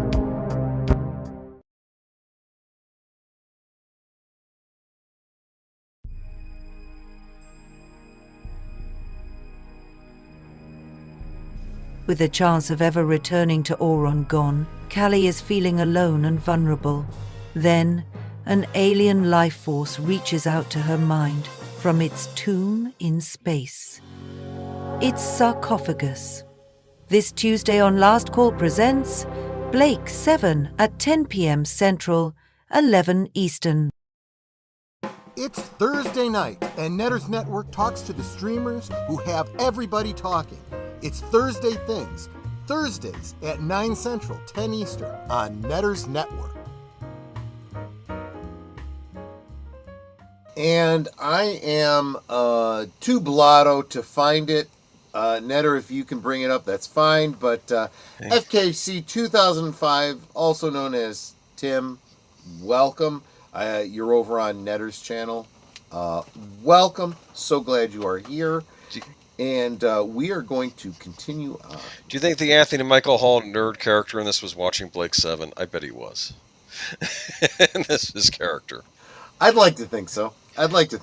Welcome, Lady Miss, to the chat. Always good to see you. Well, she was actually the first person to comment. Never mind. But she hasn't been commenting for a little while, so okay, fair enough. Yep, found it. Into the Night. The jury is still out. Oh, damn. This is one of those movies I know I saw, but I don't remember a single thing about it. I saw it a few years ago. This has Jeff Goldblum as the leading man and a young Michelle Pfeiffer. And I liked the two of them in this. And I Jeff Goldblum's odd because he's like this actor that can be both the nerd and the leading man or both at the same time. So it's I really like this movie. This was a John Landis movie. It's kind of a thriller. The main character in this, he has insomnia. I think he comes home from work early one day to see his wife is messing around with another man, so he kind of doesn't want to sleep in the house that night or something. Oh, David Bowie was in it. Okay, cool. Yeah, it's and then there's terrorism, and he gets mixed up with Michelle Pfeiffer, who's kind of a reckless woman. I'm sorry, her name was there. Get out of my dreams. Get into the night. Wait. No, that's not the lyrics. I don't think that's from this movie, but no. He's playing around. I dig where you're going with that. Dan Aykroyd has a cameo in this. Actually, he's I think he's Jeff Goldblum's boss at his company. Doesn't surprise me at all. Yeah, it's like this really dull meeting they're having, and I think he's in charge of it. But no, I mean, I had a lot of fun with this, and I like these two together. Michelle Pfeiffer, I have to say, this was probably early in her career. She's on fire here. Really like her, and like Jeff Goldblum. Let's face it, Michelle Pfeiffer, friggin' hot. Again, I've got a type. Yes. But she was really going after it when she first started. Yeah. And I think very well. She started out her career strong, and she knew what she was doing. Good stuff. Good stuff. Yeah, and there's it's a thriller because I think there's some terrorism. She wanted a cool rider, Enigma Severus. Let me just say, absolutely. Yeah, I recommend Into the Night if you haven't seen it. It's worth checking out. I think, yeah. But yeah. In fact, let's move on to the Mean Season. I didn't know anything about this I'm movie. seeing two people in this poster that I really, really like. So. Yeah. So Kurt Russell and Hemingway's daughter, right? Mariel Hemingway. Yeah. I liked everything she was ever in. So yeah. So it's a thriller film. I think it involves a serial killer and a reporter for the Miami Herald. It looks interesting. I do have to admit I've never seen this movie. No. This might be on my to-watch list. But Lalo Schifrin wrote the score to this movie, and I think are we going to be talking about him on Sunday? I believe. Very possibly. Yeah, I know that we had some famous composer pass away recently. But yeah, I don't know. Okay, we didn't see it, so we're going to move on. Did anyone in the chat see this? Okay. Yeah, tell us if you know anything about the Mean Season. My dad wouldn't let me see the Mean Season. Oh, I saw this and totally forgot about it. Says Sin Squatter. Fair there enough. You go. This flew under a lot of people's radar. Yeah, I don't know it. Okay. All right. Maybe it's one of these. If both Sin and Deleted didn't see it, well, I don't feel too bad. Forgot about it.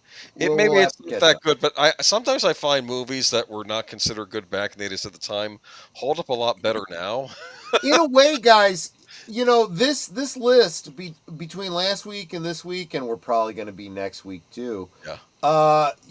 Keep track of the movies that you haven't seen. Maybe add them to your list to watch. See if they're out there on your various streaming services. Keep in mind that this is what people were watching 40 years ago. 40-year anniversary on all this. I am so damn old. I know. Shit, but I don't know. The 80s were fascinating because I remember living in the 80s. If I could describe it to y'all, at least as a kid, it felt like everything was popping.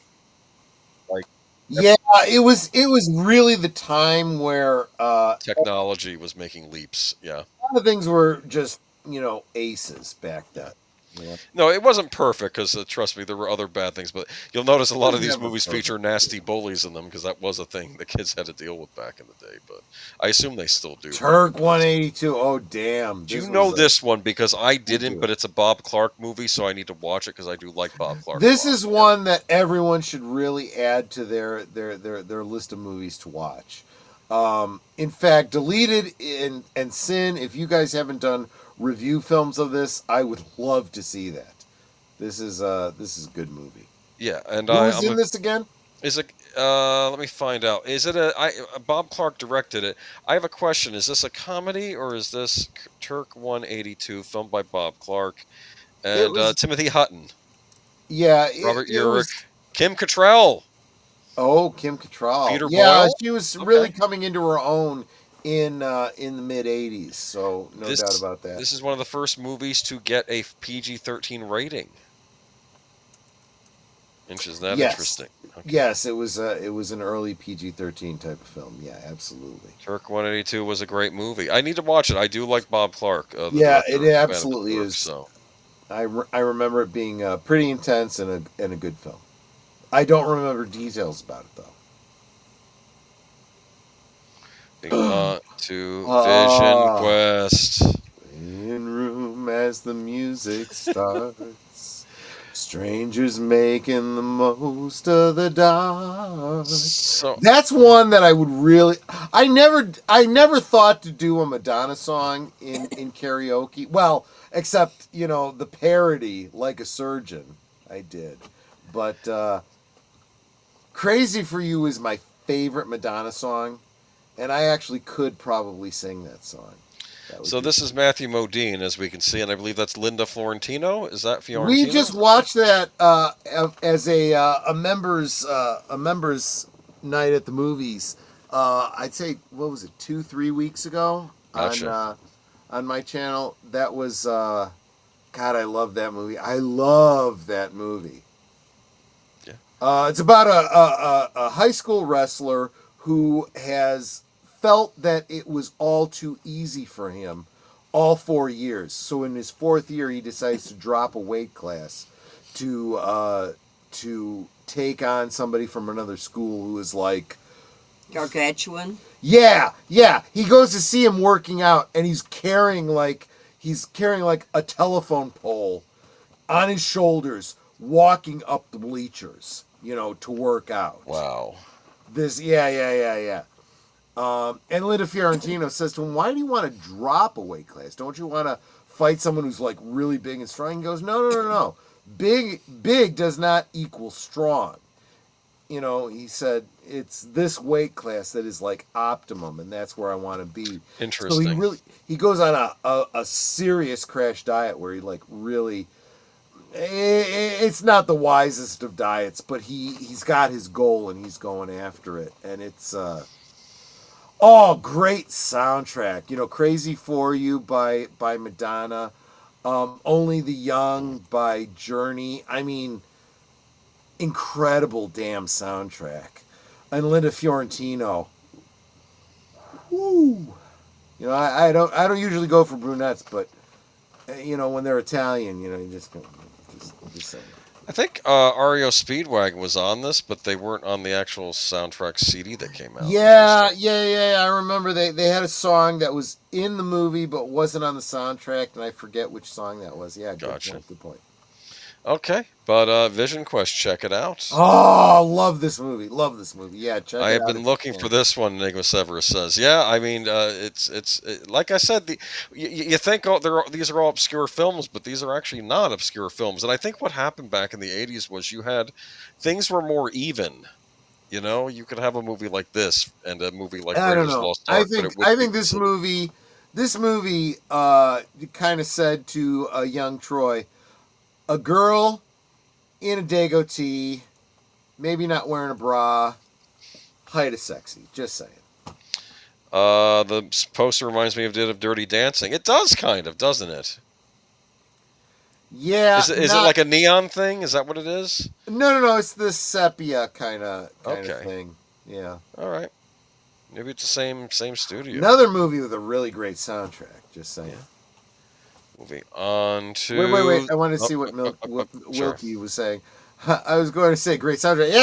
Yeah, right? Am I right? Yeah. Am I right? Yeah. Well, no, I see. The funny thing was we're watching this movie.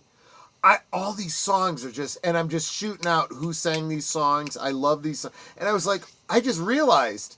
Wow, if you didn't buy this soundtrack and were really into it like I was, you didn't know like half of these songs because they weren't released and played on the radio or whatever. The Sure Thing. Oh, I love this movie too. Yes. I love this movie too. John Cusack, and hold on, who's in that with him? Hold on. Give me a moment. The Sure Thing, though. This is another, not a teen comedy, but I guess a college comedy because he's in college at the time, right? Yeah. And John Cusack, Daphne Zuniga. Daphne Zuniga. That's what it is.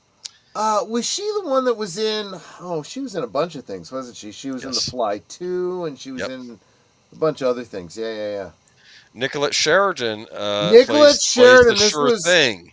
So he's been guaranteed a sure thing if he can get out to California. If you catch my drift. So Nicolette Sheridan, most of you guys probably know her from Desperate Housewives, but this was way, way earlier when she was, well, let's face it, way, way hotter.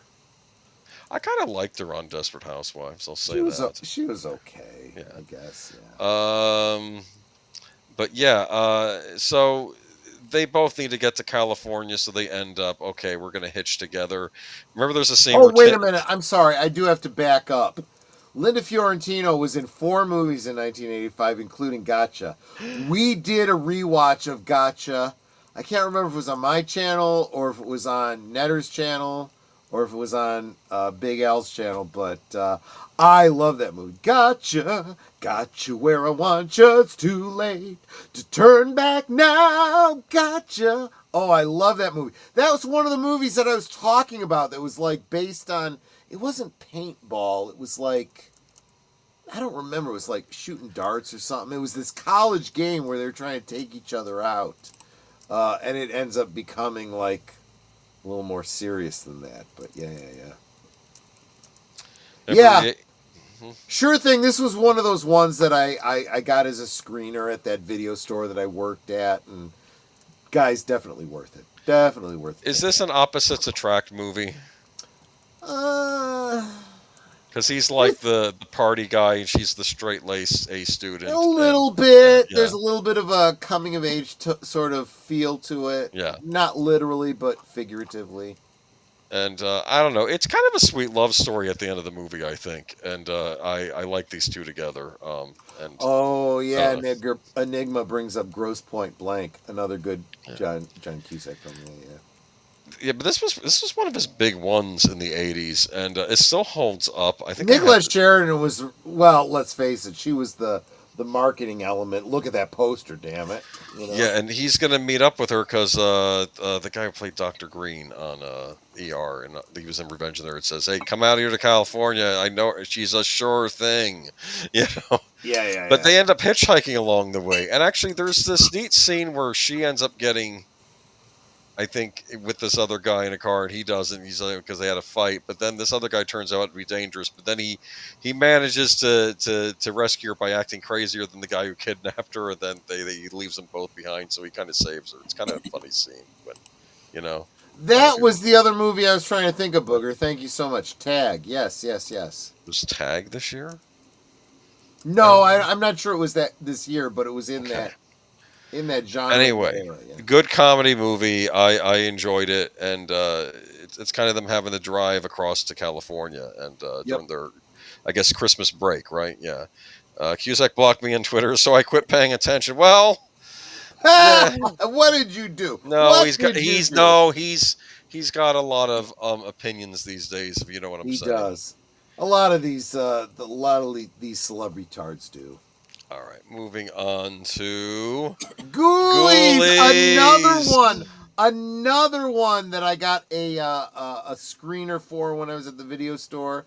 Highly recommended. We get at least one of these in the video store. Kind of low budget horror movie, but I loved it. I love this movie. I think Big Al did a rewatch of this. Yeah, he did Critters. I had mentioned he should do Ghoulies. I don't know if he did, but maybe that'll be next year. I thought he did. This is another one of these movies where it starts out, and I'm seeing like a bunch of like devil worshippers, and like they're in this underground thing, and I'm like, is this medieval times or is this modern California? That's what I was trying to figure out. Honestly, I don't see what the difference is. Ropes and everything, and it turns out no, it's modern California. And they're like like she doesn't want her son getting sacrificed, so she gives him to one of the hooded guys, and he runs out with him and says, "Okay, well, you'll have to be the sacrifice." So I guess his mom gets killed, and they're these demon things that I guess are called ghoulies. And then the son grows up to be an adult, and he's in college, and then he decides, "Oh, what's this old book of black magic my deceased father left behind?" And shenanigans ensue, right? Yeah, exactly. Including shenanigans in toilets. This was a whole series, by the way. They made a few of these. Ghoulies, the B-Flick Classic. There was a Ghoulies Goes to College. Did you know that? I did not know that. I don't think like a fraternity having a prank war, and the Ghoulies show up. Oh no, it's something else. But I don't know. If you're looking for a great Gremlins knockoff, you can't go wrong with Ghoulies, right? Is it mean to say it's a Gremlins knockoff? Kinda. I think there's a lot of films like that fit that criteria. Absolutely. Critters, that might be another one, but maybe I'm being. But I like them both. I don't know. It's fun. It has this one character in it who's called Toad Boy, and he's at the party, and he says, "What do you want, Toad Boy?" And he's like, "I want the sweet meat." And it's like, I assume he's talking about women. That's a weird thing to say. Anyway, I remember the Ghoulies posters at the Hollywood Videos. Okay, yeah, I mean, this was a big one. You go on a Hollywood Video, you see this. I did want to mention real quick, I just started, and I went insane I don't expect to actually have this happen, but I did set a goal. If I can get 50 super chats in the next hour, and I don't think the stream is even going to go a full hour, I will do a Rumble exclusive karaoke party. Oh, wow. If you guys are interested. Because we won't be shut down if people are singing over there. Exactly. You want to sing some of these songs, I can tell.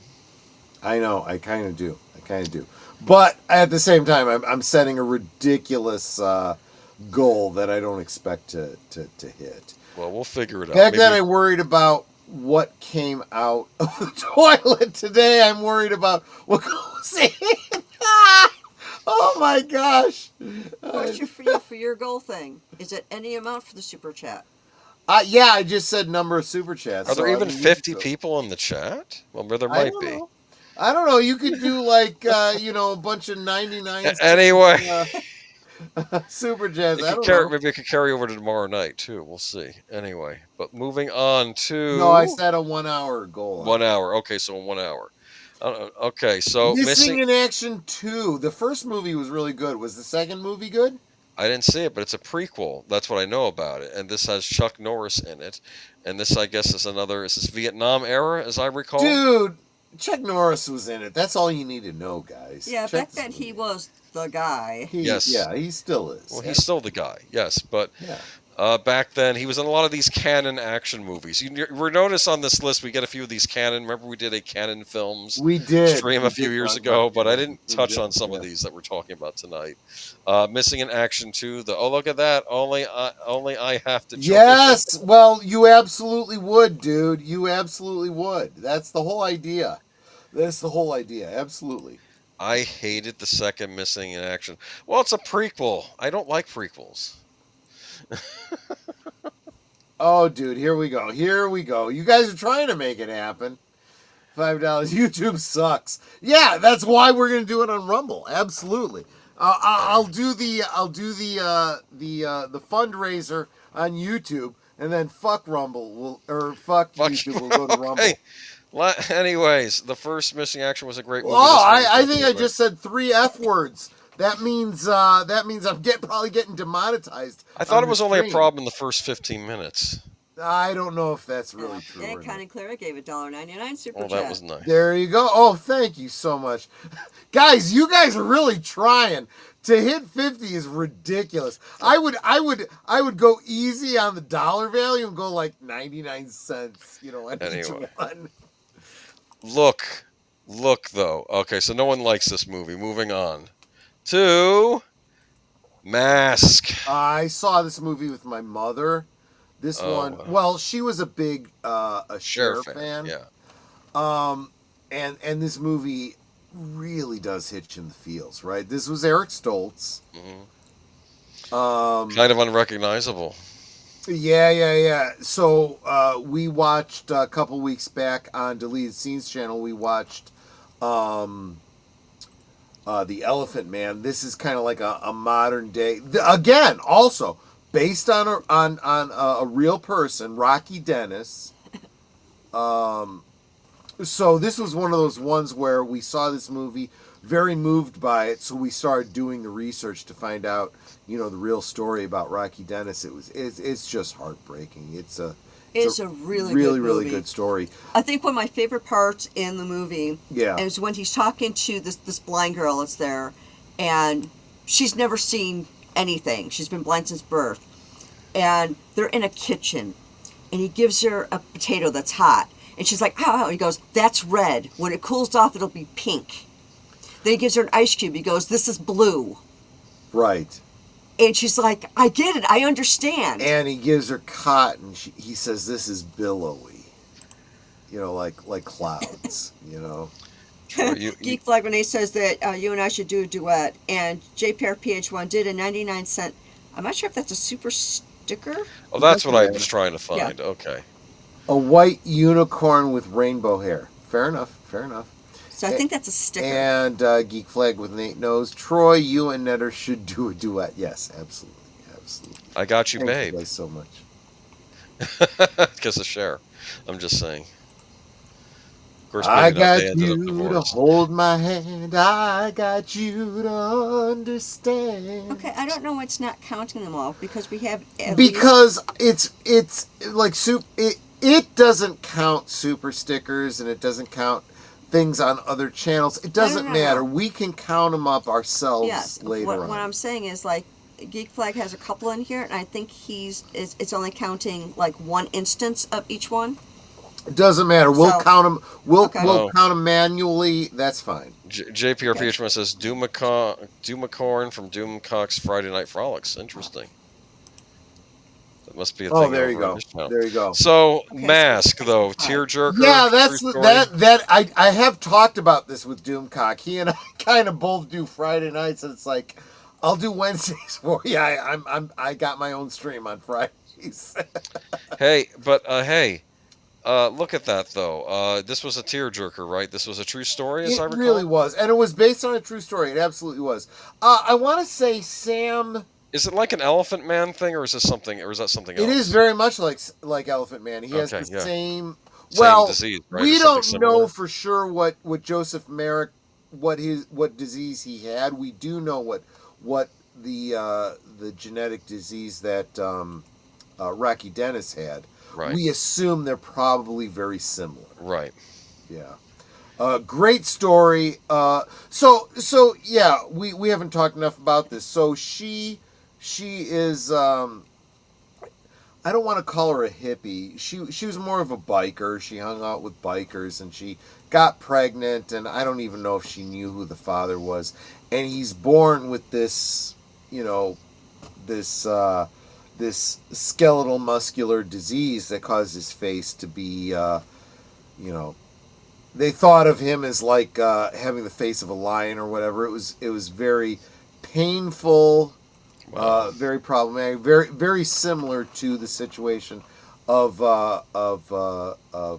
Joseph Merrick, the Elephant Man, but only in his head did he suffer with this particular skeletal muscular.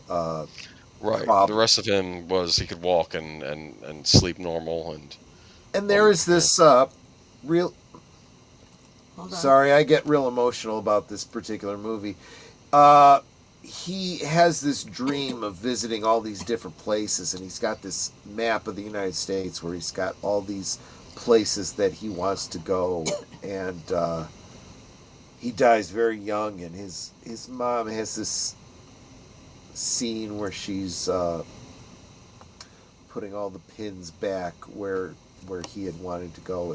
It's just heartbreaking. You really should think about seeing this movie if you haven't seen it. Okay, and a Geek Flag with Nate says, if I do a big enough super check, can we watch Some Kind of Wonderful on Monday? He really wants to watch that film. You know what? It's a good one. Bring that up when I'm a little more sober, or send a DM to Natter, and we'll. See I think that's an 85, isn't it? Huh? That's an 85, isn't it? It is, yeah. I think we discussed that last week, yeah. But yeah, Mask. Was that I think it was a Best Picture contender, maybe even a winner. I'm not sure. It should have been. Yeah. It absolutely should have been. That one was a great. I think it's only counting $5 super chat. Geek Flag says, "Which was a good one," says Enigma Severus. Yeah, definitely. Thanks, buddy. Yeah, no. Oh, we're still counting each one. Okay. Thanks for encouraging me on that. Netter, I need you to do a physical count. That's what I've been doing. Okay, thank you, because it's only counted 3 of them, and I don't know what the hell That's what I said. Yeah. Okay. I do this manually. Lost in America. I remember the title. I don't know anything about this Okay, movie. is this the one where they go to the casino and bet all their savings and they lose it? Because they're I don't know. We're going to get an RV and live. 3 effers with their heads in the sand. I don't know what the Albert Brooks. I think it was a comedy. Does anyone else in the chat seen this? I think I've heard of this. I've not seen it, but I think they decide they don't want to live the yuppie lifestyle and they quit their jobs and they're going to go on the road in America and see them and then I think at the end of the movie they end up going back to their old jobs with a pay cut. I will encourage anybody, if you get the chance to go on a road trip to see America, do it. I don't care what socioeconomic strata you're in, but if you're a particularly wealthy person, be thankful for that. That's a blessing, just saying. Some Kind of Wonderful was 1987. Well, then I'm sorry, Geek Flag. It can't be considered. I'm joking. No, I'm joking. no, I'm no. joking. No. Netter will write that down, and we'll find a way to work Maybe that in 2 years. into... Maybe in 2 years. No, I'm sorry. I'm Jeez, messing man, with come you. on. Netter will write that down, and we'll work it into the rotation somehow. Yeah. All right. Yeah. Besides, with what you've already put in, I think you've more than paid for the movie. Yeah, no, that's a fair point. Yusan G. Well, there's a lot of thank you so generosity much in the for chat the tonight. Thank you all. Absolutely. The greatest adventure ever born, baby. I did see this. This is a dinosaur movie, isn't it? Yes, it is. Like a baby It's one of brontosaurus those, or something? It was, you may know more about this than I do because you probably have the IMDb open or something. Yeah, I can look it up. I feel like this was one of those Nkili Mbembe type, sightings of a crypto brachiosaur type of dinosaur in Africa type story. Yes. Was I right? Yeah. Baby Secret of the Lost Legend. Adventure fantasy film plot during expedition to Central Africa. Paleontologist Dr. Susan Matthews Loomis and her husband George Loomis attempt to track down the evidence of a local monster legend, the monster which the local natives refer to as Mokili Mbembe. Yes. Okay, shares many characteristics with the I did see this sauropod movie. That's where I first became aware of the cryptid called Nkili Mbembe. This idea that there is a sauropod that is, existed since the dinosaur era. It's still somewhere in Africa. God, I kind of wish that Big Al was still here because he's the big cryptid guy. Real quick, I want to say hi to Daniel Barry's Sports Highlights. Great channel. Make sure you're subscribed to him. Happy Friday, everybody. Salute, my friend. Thank you so much. He's a great supporter, always coming by and encouraging me for liquid lunch. May I suggest something for your goal thing? Yes. Instead of it being 50 super chats, how about the equivalent to $50? Because we're already at 22. That's nice. Yeah. If you can get me to $50, I would do it. I don't need to. YouTube doesn't own me. I could do it however I choose. And I'm also including a $2 super chat that Geek Flag put in much earlier in the stream before you did this. So I that dig puts it. us up to 24. I dig it. Netter, I'm counting on you to keep track of the and if you get to at least 25, you'll at least burp the alphabet for the... I'm kidding. Okay. Anyway. E, D, E, F, G. This was a Disney movie. Ruby Hooves gifted membership. Yeah, I don't see why not. Yeah, maybe YouTube doesn't count that, but you can absolutely count that. FYI, there's still a giant lizard in Africa, the 55,000 square mile jungle, and they are considered dinosaurs. Yeah. Cool. Yeah, I have not. I am interested in cryptids. I don't know too much about them. In our community, as far as I know, Big Al is the expert. But this was a Disney movie. Was it? I didn't. Another Buena Vista that. release. Yeah. I don't know if it had the official Disney label on it, but it was definitely a Buena Vista Pictures release. Baby was a good movie. Dino still out the alphabet. What was that? There was a movie that a guy could, what was it? Fart the theme to Jaws or something like that. He was only able to get out like 2 notes or something like that. I don't know. Somebody light a match near his butt, and then it turned to Towering Inferno. That would have been sorry. That would have been cool. I'm sorry. Okay. I don't know if we said Chester, I don't know if I said hi to you earlier. I was just saying that.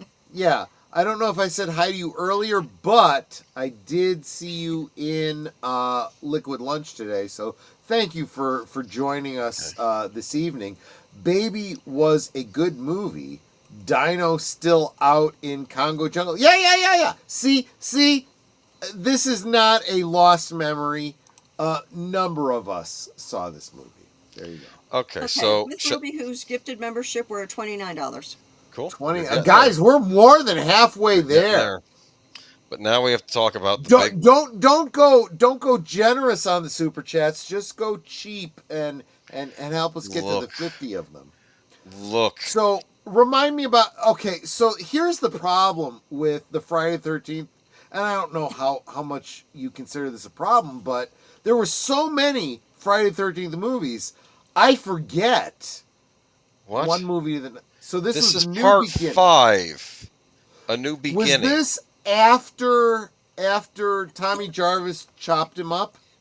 Yeah, this is after part 4 where he gets killed and Marie pretends to be little Jacen when he shaves his head off or whatever. And this is after all that.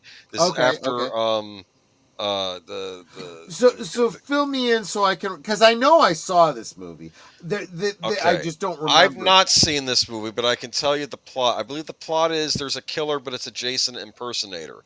It's not actually Jacen in this movie. It's some guy in it's one of those. You think pretending it's Jacen, to be Jacen. And then you get to the end. This is why people get angry, because they say it's not really a Jacen movie, because it was some guy pretending to be Jacen doing the killing. Gotcha. As I recall, was there Insane Asylum in this movie too? I don't remember. Probably. It's been a while. But And thank you, JPR PH1, for the $1.99 super chat. We're now at $31. So but anyway, this was the new beginning, though. Like, you thought it was the final chapter, and now it's the new beginning. Well, what are you going to call your movie after the final chapter? You got to. Sometimes endings are new beginnings, right? Let's be honest here. I'm going to say something controversial, and I don't care. I think Friday the 13th ends after part 4. I think part 4 is it, and then everything else is a bit of nonsense. You haven't become Zombie Jacen or Frankenstein Jacen in part 6, where the lightning strikes and brings them to life. Makes no sense. I'm going to push back on you because way back, I would say right around Friday the 13th part 3 in 3D. 3D was like a big thing in that year. I remember them saying that they were shooting for 13 episodes. So I wanted to friggin' see 13 episodes. I was like, yes, Friday the 13th, part 13 will be the last one. I want to see it. That was my... Did they get to number 13? I don't think they did. I know there was the one where he went to space. That was 10, I think. Oh, no. I don't think they that had cast from the Andromeda, Gene Roddenberry's Andromeda show were in that. Like, it was weird. But it was before they shot Andromeda. So I don't know if they were under contract. You can't be on Andromeda unless you're in this movie. Maybe in the movie Parasite endings are new beginnings. Sorry. Okay, funny. Yeah. Look, man, I don't know. I have literally all of the Friday the 13th movies. I'm not even sure I've seen them all, but I have them all on DVD. I have the DVD set of the first 4, and that's enough for me. Okay, and they come with little 3D glasses for part 3. You're a quitter, then, is what I would say. No, I don't need to be. Listen to me, Jacen Goes to Manhattan. You remember that one? Remember up on the roof with the boxer? I did. He punches the guy's head off. I love that. He doesn't just punch the guy's head off. First, he says, "Give it your best shot." And Jacen, the news. And then the head falls down into a dumpster, and then the dumpster lid slams down on top of the closing it. It's ridiculous. Nate is speaking directly to my heart. He's absolutely right. I saw Jacen in space. I think that was Jacen X or Jacen 10. Yes. There's a scene in there. It is probably one of the best Jacen kills in the franchise, but it is so non-scientific. He takes this girl and sticks her face in liquid nitrogen, and she instantly freezes, and he pulls her head out and punches her, and her head shatters. Yep. And I'm like, that is not how it works. That is not how it works. Okay. Now, don't try this at home, folks, but if you have a bowl or a sink full of liquid nitrogen and you stick your hand into it, your hand will not instantly freeze so that you can break it off. The thing is, your hand is so warm at 98.6 degrees Fahrenheit, it will literally boil the liquid nitrogen. So it takes a while before that cold actually even touches your hand to freeze it. So that whole murder of her sticking her head in the... No. But this is me just being friggin' science pedantic Troy. Just saying. So, sorry, I'll stop I think now. they used nanites to bring him and his last victim back to life. And I was thinking, would it be funny if all humans in the future just had nanites that would fix cuts and stuff? So every time Jacen kills somebody, they come back in like 10 minutes and they're back to weird normal. would that be? Yeah, exactly. It would be like, what the F? He's a revenant, so he, like, supernaturally survives, right? But all of his victims survive because they have nanotechnology. Yeah, that would be weird. I think he destroys a space station in that movie. Like they don't come in the lab. Kind of reminds me of Hellraiser Bloodlines, where they go to space too. It's dumb. Well, that was actually, of all the horror movies that go to interesting. space, at least Hellraisers actually made sense. Okay. Anyway, I think we got off on a tangent here. Let's go to The Last Dragon. Oh, God. I did a rewatch of this on my channel years ago. I love this movie. El DeBarge, Rhythm of the Night. To the beat of the rhythm of the night, dancing till the morning light. I love this movie.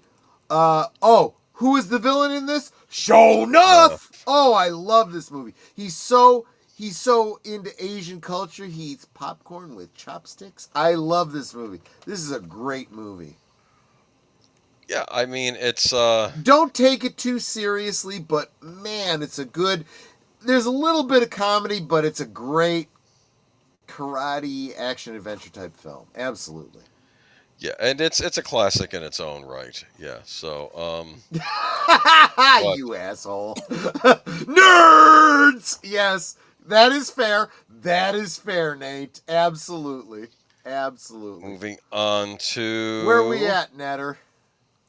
Give me one sec. How many super chats have we gotten? Or how many contributions have we gotten? Let's put it that way. My memory serves me. Does he catch a bullet in his teeth in this movie? Different movie. Okay, yeah, I need to find out that movie. All right. But, yeah. I might be open to doing another rewatch of The Last Dragon. I love this movie. We're at 35. We're 35 out of 50. Guys, Keep keep the dollar value low. We could probably get to that. We can probably get to that. Yeah, we only need $15 more. Yeah. Porky's Revenge. So if I recall the end of Porky's 1, they destroyed Porky's. Is that right? Don't they, like, destroy the whole Yeah. They literally pulled down the pylons and it fell into the river or whatever. Yeah. But he's getting revenge. Is that right? Was this as good as the first one? I don't remember this movie. What do you mean you don't remember this movie? It's Porky's Revenge. Were there boobies in it? There had to have been. I hope so. I've not seen it either. I've seen the first Porky's. If there are boobies in this movie, I must see this movie. Yes. Look, this is the 80s. If the movie was a hit, it would get a sequel. It would get 10 sequels. I dig it. Okay, I think we saw it. We probably did. I just don't remember it. Which probably tells you all you need to know about how good the movie was. Moving on to He-Man, She-Ra, Secret of the Sword. I had actually forgotten this was a theatrical release. You're animated movie. Right about that. Did you see it? So this is the movie that kind of establishes the whole lore behind He-Man and She-Ra being brother and sister who were separated into separate universes. The whole backstory for the Horde, and Were they the villains on Good She-Ra, movie. or were they the villains on He-Man, the Horde? The Horde was the villains on She-Ra, but they were marketed as He-Man villains. It was It was a whole mess, thing. and there was It no was She-Ra boring, yeah. figure, probably, right? Yeah, there was. It was weird. She-Ra was not marketed right. It was they marketed it towards girls.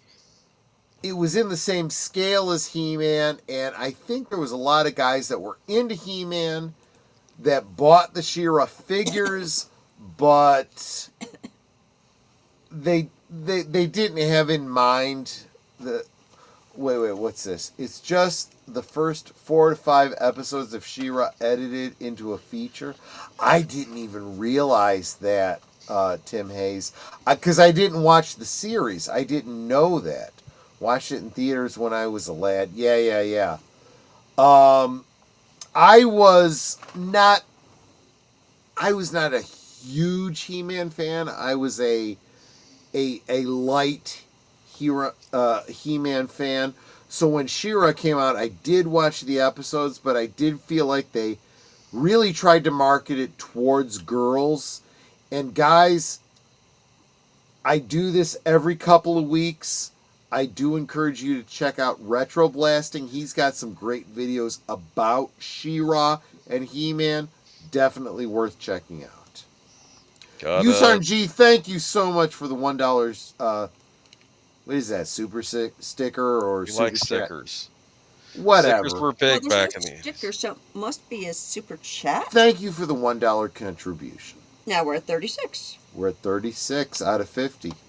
If you guys can do it by the end of the stream, we will have short She-Ra could not mix with He-Man, so Horde couldn't interact with She-Ra, which, that was weird. Yeah, there was a lot of really weird rights-related issues on that, yeah. All right.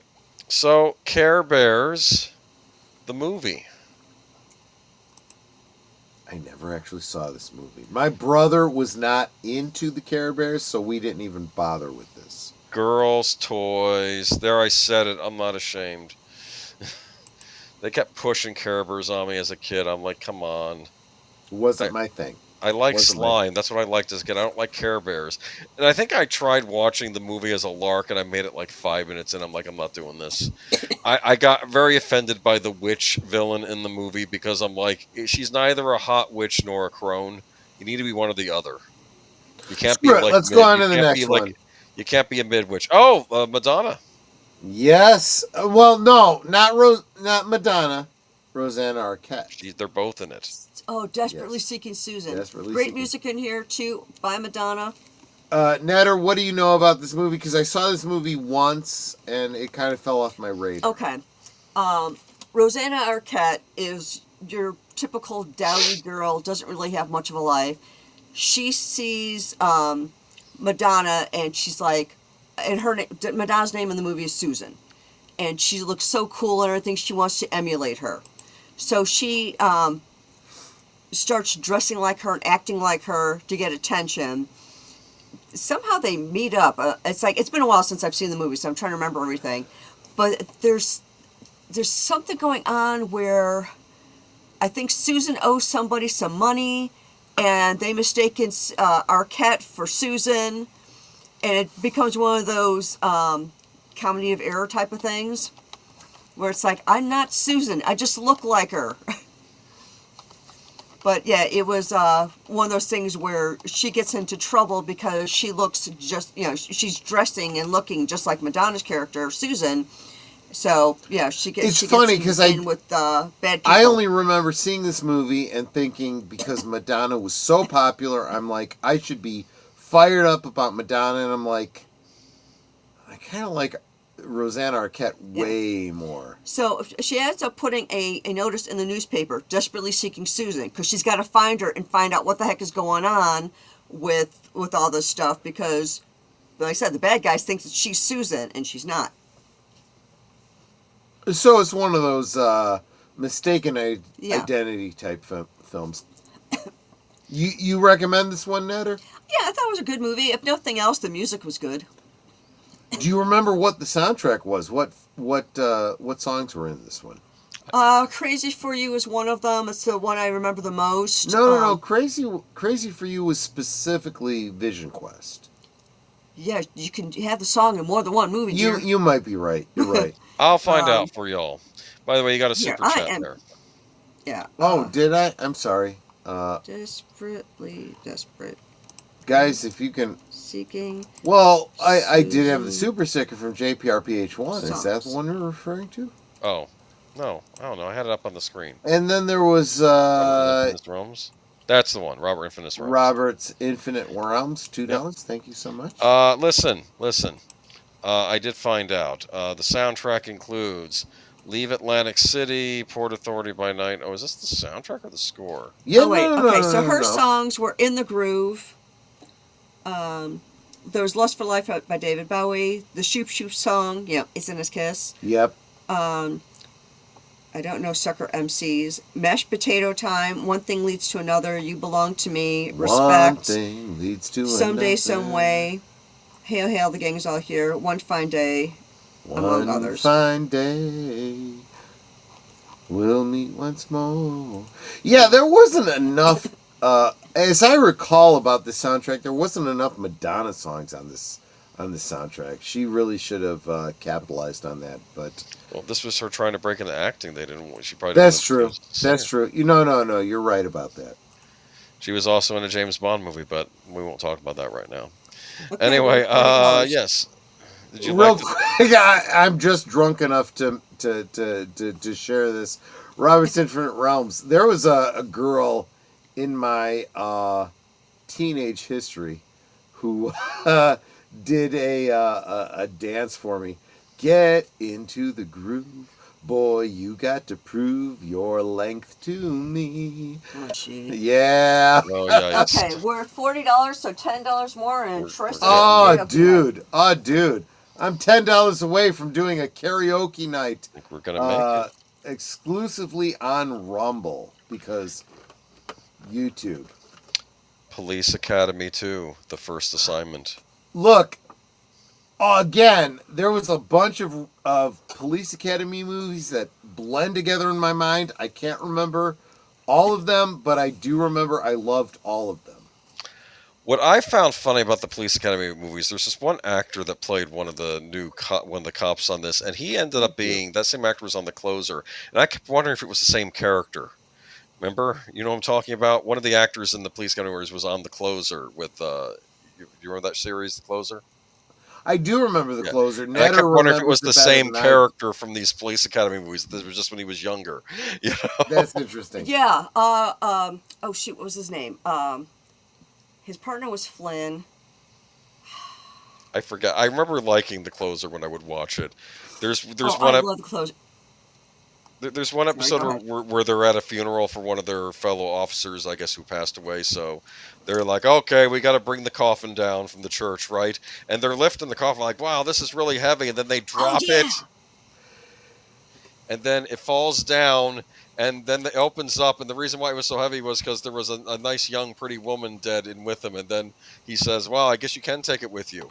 Yes, that was Provenza. Provenza, yeah. So I kept wondering if he was the same character in Police Academy, or at least a callback to that character. But yeah, maybe that's where he started in the academy. That's what I'm thinking. Yeah, and this is where he ended up on that team. And then The Closer became Major Crimes. That's Look, right. All I remember is the actress Leslie Easterbrook. She played. What was the character's name? Battlestar Galactica. No. Sergeant Debbie Callahan. Oh, I see. All I remember is I think it was the first movie, this whole bit where she pulls open her blouse and she's in a bra, just a bra, and she's like, "That's ma'am," and I'm like, "Wow."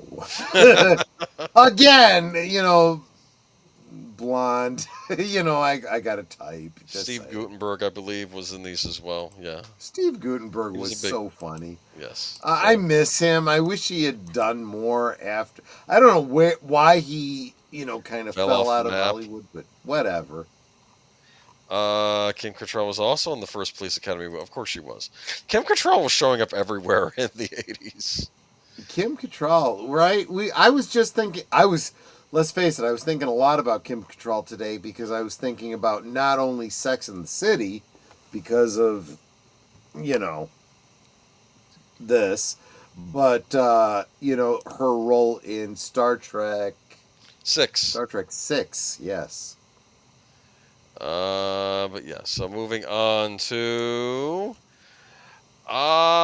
this is The Slugger's Wife, I believe it's called, right? I don't even know this movie. I don't know, but it's got Rebecca De Mornay in it, and wow. She looks good in Shit, man, there was a movie with Rebecca De Mornay that I did not see. It's this one. Apparently it's a Neil Simon script. Oh, Son boy. of a gun, I need to see this movie. Yeah, she's allergic to clothes. Ah, amen. I gotta see this movie. No, I don't know, man. I don't want to say pew. Never mind. I'm talking about my younger self. Anyway, I remember she was Just saying. Nice looking actress. Dangerous Real though. quick, where are we at, Netter?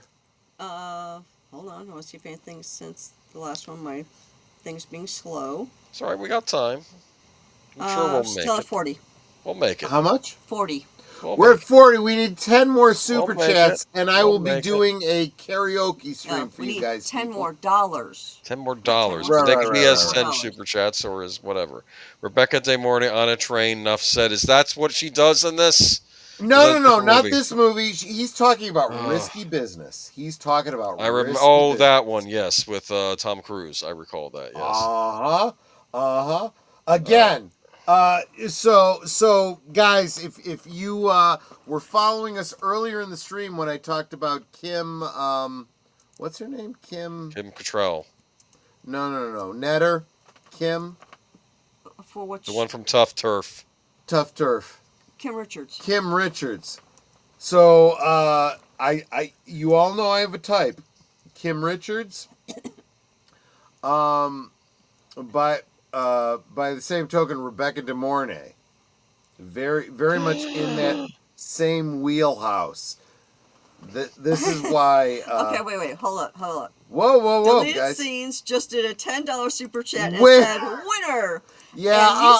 And you, Sir G, had asked if I do a membership, will that count towards it? I said, absolutely. Absolutely it will. Absolutely it would. And Lady Miss says, she sends a super sticker with a Shiba dog shaking his body from left to right, surrounded by red hearts. Thank you so much. Yes, that's over on my channel. Thank you, Lady Does Miss. that does that put us over? Yeah, that puts us over because I'm counting that on yours. Okay, we're going to be doing a karaoke stream on Rumble. I will keep an eye on my community tab. I'll share the stream there. We'll do that, let's say, in the next 3 weeks or so. If you don't do it, Chucky will show up at your house. Chucky. I will make sure that he does it. No, I will. Actually, if it's 80s, it'd have to be like something like the Ghoulies. Is Child's Play 89 or is that 90? I don't know. I'm trying to remember now. Anyway, Rebecca De Mornay. I don't know. She looks hot in this. That's all I'm going to say. All right. She's effing hot in every movie she's ever been in. Cat's Eye. So this is a great horror movie. Yeah. Anthology film with Drew Barrymore. Drew Barrymore, like psychically reaching out to a cat. But then she doesn't know the cat when the cat shows up. It's like there's her wake. Maybe that's her dream self. So reaching out. Yes. her segment in this is the last one. This cat comes in and literally protects her. She is, as she's in bed, there's this troll that is trying to steal her breath, and the cat. Not an internet troll, an actual troll. No, an actual troll trying to steal her breath. And the cat is trying to protect her. And they think that the cat is trying to hurt her. So they take the cat away from her, and she's like, no. And it's adorable. It's absolutely adorable. But there's other stories in this. This is a Stephen King because anthology. The cat ends up getting mixed up in other things while it's trying to get to the girl. So the first one is the James Woods I'm gonna quit smoking one where shit, yeah. So James Woods goes to a company that promises to help people which quit is run smoking. by a guy who might have been a former member of a certain Italian organization, it looks like. And the whole idea is that he will kidnap your family and torture them if they catch you smoking. It's scaring you straight off of smoking, basically. Very, very literally. It's bizarre, but a great story. There's another one with, who was the one who had to go around the building? Get that actor. Hold on a sec. JPRPH1 says, I got to work in the morning. Good night, folks. Good night, Take care, JPRPH1. JPRPH1. Thank you so much for being here. You could always catch the rest of the stream later. And Booger414, yeah, remember the little tiny knife. Yes! This troll has this little tiny knife, and they find the little knife later on. They find it in the cat, because he stabs the cat with it. Yes. It off. Yes. And this is like the indicator, oh, it wasn't the cat. There was something else going on here. Yeah, it was a great story. Very, very good early Stephen King story. Definitely worth checking out. Johnny Norris is the character name. Who played Johnny Norris? Robert Hayes. Right. He ended up having an affair, I think, with a mob boss's wife, and he was trying to get right, and then he makes him. The mob boss makes him go around the edge of the building on the little tiny windowsill that goes all the way around. And then they try to like make him fall and all this kind of stuff, and he's laughing about it. Chilling sequence, yeah. Oh yeah. Yeah, it's a good little anthology movie based on. This is somebody who is totally getting into the spirit of the Last Call shtick. I'm drinking a margarita on the rocks and Coors Light. Dude, you're double fisting it. You are good people, my friend. You get what we're putting out here. Absolutely. Thank you so much. Johnny Lawrence likes Coors. And I don't know if you said hello to Real Wade Nation Gaming Clips. Hello, sweetie. If I didn't, I apologize. But Booger, you have a great night. You take care, my friend. I have to work in the morning too, but I will get us at least till what I call the intermission. Get to the intermission. We'll get to where we were last week. So now is Girls Just Want to Have Fun. Okay, who is in this one again? Girls Just Want to Have Fun. Now, that's a Cyndi Lauper song, as I recall. It is a Cyndi Lauper song, but tell me about the movie. Okay, hold on. I will look it up on Girls Just Want to Have Fun. IMDb, folks. It is your friend. I'm using Wikipedia, but yeah. 1985 romantic comedy drama from directed by Alan Melter. Sarah Jessica Parker, Lee Montgomery, Morgan Woodward, Jonathan Silverman. That's right. I did have Shannon Doherty and Helen Hunt. Jonathan Silverman was in a ton of stuff, I think, before How I Met Your Mother. Was that his big thing? Or am I thinking of a different actor on How I Met Your Mother? I honestly don't know. He was not in How I Met Your Mother. Never mind. Okay, what do I know? Or AI, she's faster. It's she's going to type it in. But Jenny Glenn is an Army brat whose father, Robert, has retired from the Army and relocated to Chicago, home of his favorite dance show, Dance TV. At her Catholic girls' school, she quickly makes new friends with Lynn Stone, a fellow fan of Dance TV. Although Robert nixes the idea of going to downtown Chicago to try out for Dance TV, James, when he comes to Lynn. So this is a dance movie. I know I saw this movie. I just don't really remember it. Real quick, I'm going to do this. I'm going to share the screen. So this is from the thumbnail. For those of you that are super into the whole concept of the rabbit ears. You know, this was the promo. This was in my thumbnail. Girls Just Want to Have Fun. Sarah Jessica Parker. That's why I'm kind of having a Cosmo tonight. Just saying, but the soundtrack though, "Come On Shout" by Alex Brown, "On the Loose" by Chris Farron, "I Can Fly" by Rainey, "Dancing in Heaven" by Q Feel, "Girls Just Want to Have Fun." This must be a cover of the song. "Dancing in the Street," Animotion, Marvin Gaye, "Too Cruel," Amy Hart. You and me, we should be dancing in... Oh, no, that's a different song. One sec. Connie Cleary says, I'm heading out, need to get up early myself. Thank you, everyone. Good night, Connie. We'll be wrapping up. Thank you so much, Connie. Yeah, absolutely. So maybe this is one you have to revisit sometime in the future, because it sounds like you need a memory reminder. I absolutely do. This one, I know I saw it, but I can't remember it really well. All right. So moving on to Lady Hawk. Lady Hawk. Oh, this is a great movie. This is Rutger Hauer. Rutger Hauer.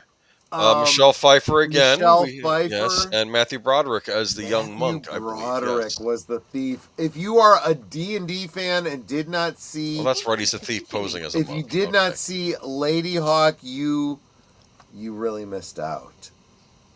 So there's like an evil bishop. I think that's also a sorcerer that puts a curse on them, right? Yeah. Right. It's very much, if you saw the Disney Hunchback of Notre Dame, you get the shtick. You've got the holy man who falls in love with the beautiful woman, and is upset he can't have her, so he is retaliatory. Puts a curse on Rutger Hauer, and Michelle Pfeiffer's characters they're in love, and they are cursed to not be able to not to be together, because by day Rutger Hauer is human and she is a hawk, and at dawn they switch, and she becomes a woman and he becomes a wolf. Yep. And there's this moment at dusk and dawn where they can just see each other for a moment. Just for a moment, but they can never touch. And it's just heartbreaking. And Matthew Broderick is a thief who goes on a quest to help them to find a way to break the curse. And it's told from the point of view of Matthew Broderick's character. Rutger Hauer and Michelle Pfeiffer are the secondary characters, even though they are the main interest of the story. You're seeing, it's kind of like seeing Star Wars through R2-D2 and C-3PO's point of view, right? Yeah, Booger says it's similar to the curse to Fiona in Shrek. Yes. I see. Yes, exactly right. I'm sure that this story influenced Shrek, but it's a wonderful story, and Matthew Broderick, in a way, is like the comedic through line, right? So there's this scene where he's trying to break. I can't remember if he's trying to break into or out of a castle, and to do so, he has removed some stones to crawl through the wall, and he's squeezing through this small hole. And as he's emerging on the other side, he goes, "Oh my gosh, this is like when I emerged from my mother on my birthday." What a memory. Great lines like that. There's a line at the end, there's this priest. Again, this is what makes it so D&D-esque, right? He's the thief. And there's this older priest who is trying to shepherd him, trying to guide him. Yes. And he says to him, "Little thief," at the very end of the movie, after he's done this heroic thing, help this couple. He says, "Little thief, I expect to see you on Judgment Day at the pearly gates." And Matthew Broderick says, "Oh, I'll be there, Father, even if I have to pick the locks." Funny. But no, guys, good. this was a pillar film you must see from 1985. Yeah, Absolutely. good little fantasy movie, I guess. Yeah, because yes, absolutely. And again, Rutger Hauer, miss him. Gone too soon. Much better medieval movie than the other one he did this year, which was Flesh and Blood. Watch this. Flesh and Blood is like anti-romantic. Flesh and Blood is good, but this was great. This is more romantic than Lady Hawk was great. Yes. All right, so moving on to this is a Burt Reynolds movie called Stick. Do you even know what this is? I noticed in the 80s Burt Reynolds kept showing up in movies that nobody remembers. This movie. I don't remember an effing thing about it. Okay. Sorry. Moving on. Sorry. I know that he got torn apart by critics a lot, but yeah. Okay, at this point in time. We have another Chuck Norris movie, Code of Silence. There were so many Chuck Norris movies. They all blend together. Almost all of them. I can't remember. They all blend together in my brain. Okay, but looks, he's got a gun. There's some bad guys, I'm assuming. I should probably look for this one to watch, actually. Stick, Might be Elmore worth a Leonard watch, story. yeah. That's why I put it on there. I figure, oh, it's an Elmore Leonard story. It can't be that bad for Stick, so, yeah. It's funny because I was a real big fan of that Jason Statham movie Wild Card, not realizing that I believe it was also there was also a Burt Reynolds movie with the same plot. So I watched. Just the Burt saying, Reynolds folks, version we're too. on borrowed time here. Boomer is the I one who's going to know. decide when this stream ends. I will, but let's get. So let's if get you through the guys first want half. to make sure you get that karaoke stream, we're how far away, Netter? No, Well, your karaoke stream went over some time ago. went over. Oh, we're done. We're doing Yes, it? we went over the amount. There we go, guys. You Deleted guys scenes did and it. Lady Mist. Okay, You all guys right. are awesome. Thank you. We did it. Jim Cotta. Okay, Remember, I need to deleted watch scenes, this. give a $10 super Yes, chat to I us had all. forgotten. Delete scenes. Jim Cotta. You can remind him tomorrow. Jim Cotta. I'm sorry. I've seen. Remember the trailers. This is, gymnastics, but also, I guess ninja Karate, moves, yeah. and you're killing the ninjas with your Olympic spirit. I have no idea what this movie is. Does anyone know? Oh, Code I of Silence did see was this filmed in movie. Chicago. I You did see this movie, yes. The whole idea was he was studying martial arts, but he was applying his gymnastics skill to it. This It was looks interesting. vaguely familiar. Yep. I probably watched it on like late night Yep, cable yep, or yep. something because I was bored. I mean, come on. Look at this. You're an Olympic hopeful, but then you also kick ninja butt. What else do you need?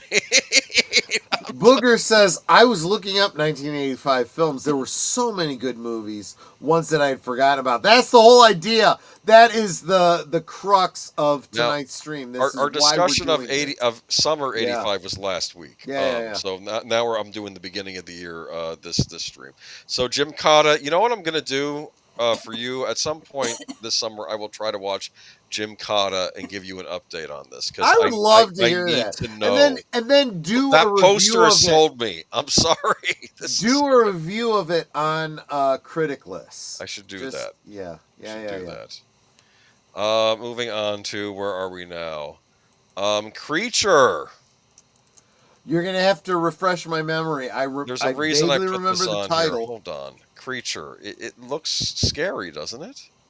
I would imagine so. Yeah, I'm sure. That's 1985 science fiction film by William Malone. Yeah. Also known science fiction and starring Stan Ivar, Wendy Shaw.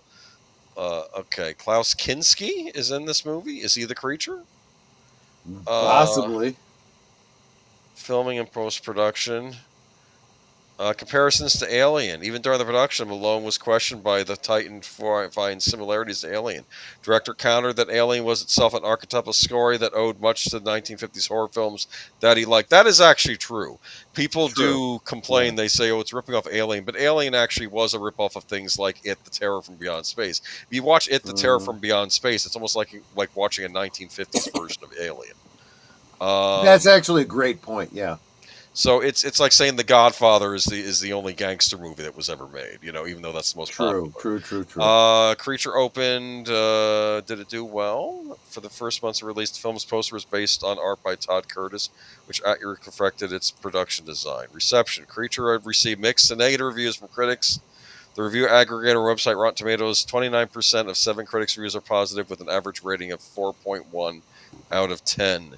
Yikes. Yeah, that's not good. And here's the problem. Yes, you might be drawing from the same inspiration as another film, but if it beats you to market, you're screwed. It was released on VHS and Betamax. I'm sure. Yeah, I probably if I saw this movie, I saw it because of the video store I worked at. So there you go. Okay, moving on to our final movie of tonight, Rustler's Rhapsody. Do you know this movie? I know nothing about it.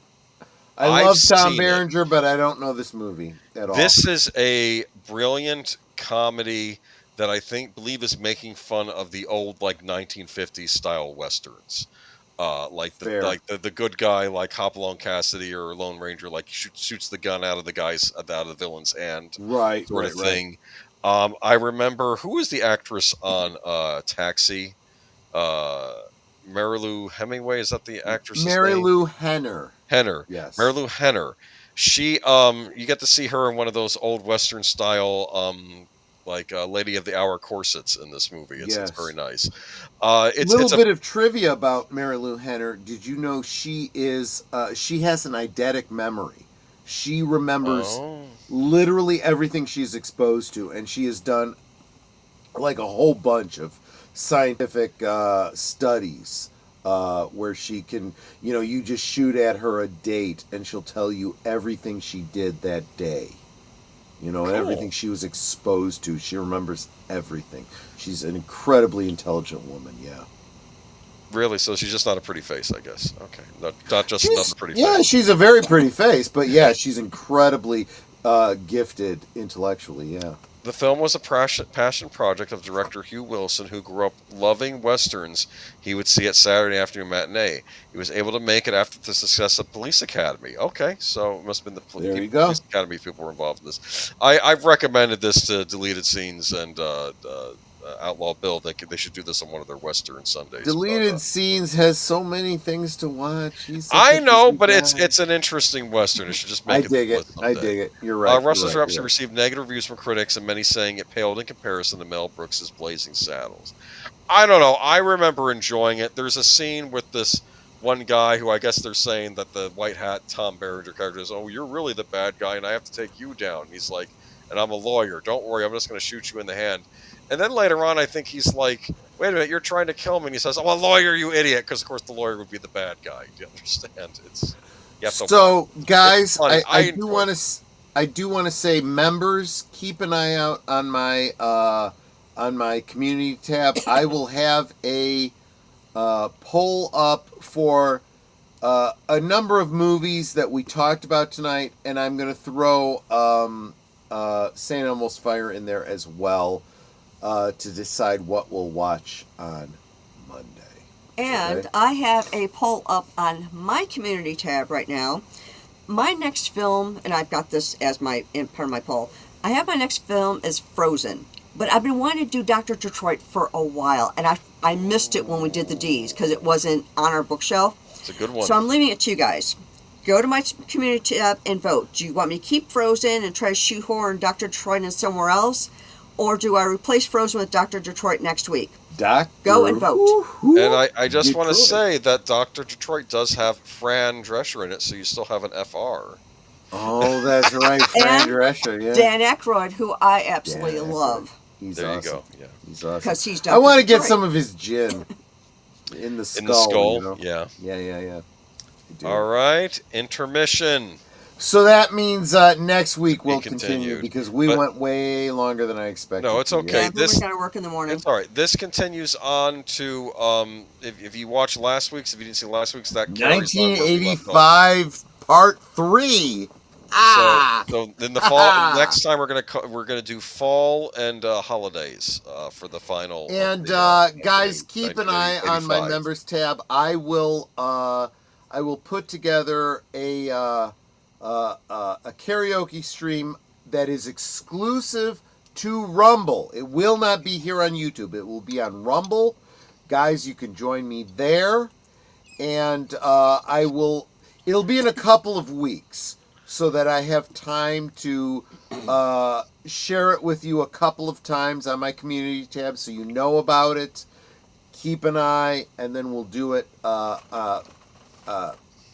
we'll do it on Rumble. So, Booker, you're saying you have the Skull vodka? The vodka in the Skull, rather? I've heard it's very good. I've heard it's you don't have it yourself, but you've heard it's good. Yeah. I definitely want to try that. So, no, he says he has it on his bar, he says. Booger 414, yeah. Booger does? Good. I'm just saying, I've heard it's good. Me personally. It's a vodka. My apologies. I'm sorry. The gin is what's his name from Deadpool? He's the one with the gin. I apologize. Ryan Reynolds. Yeah. And Enigma says, "Thank you so much." No, guy, I am Friday nights is just an excuse for me to drink. You guys are the ones that really, really make this happen, so I super appreciate it. You make it happen so he can drink. Yeah, absolutely. And Netter's got to deal with my drunk ass. So that's the trade-off. 3 shows. I've been feeding him just cranberry juice for the rest of the night, so he's. I'm still too sloshed. I'm still coasting on the buzz. 3 shows to do, 85 movies. 40 years from now, someday someone will do a retrospective of 2025 movies, and he'll be done in an hour. No, it won't even take a friggin' hour. He's like, there's a whole bunch of damn movies, but there was only like 2 or 3 that are worth talking about. Here they are. Mark Dahley also says, I'm a Michiganer. How can I not vote for Dr. Detroit? Dr. Detroit. It's a classic. Absolutely. Right now, it's at 100%. Replace Frozen with Dr. Detroit. And honestly, the fact that Netter hasn't gotten me a bottle of this Crystal Skull vodka yet from I almost said Ray Stantz, from Dan Aykroyd? Dan Aykroyd. It surprises me because I know Netter is really into those really cool bottles, you know. So next time we go to Binny's. Absolutely. Good night. It's long past my bedtime. Be safe and sweet dreams. Yeah, see, this is what happens. I am a bad influence on you. I keep you up late on a Friday night. So yeah, that is it. Guys, Boomer, did I play the promos earlier? Yes, you did. We were a little late on them, but you did play them, yeah. That's fair. So you guys saw all the promos. You guys know what's coming up this week. The next thing up, of course, is over on Big Al's stream.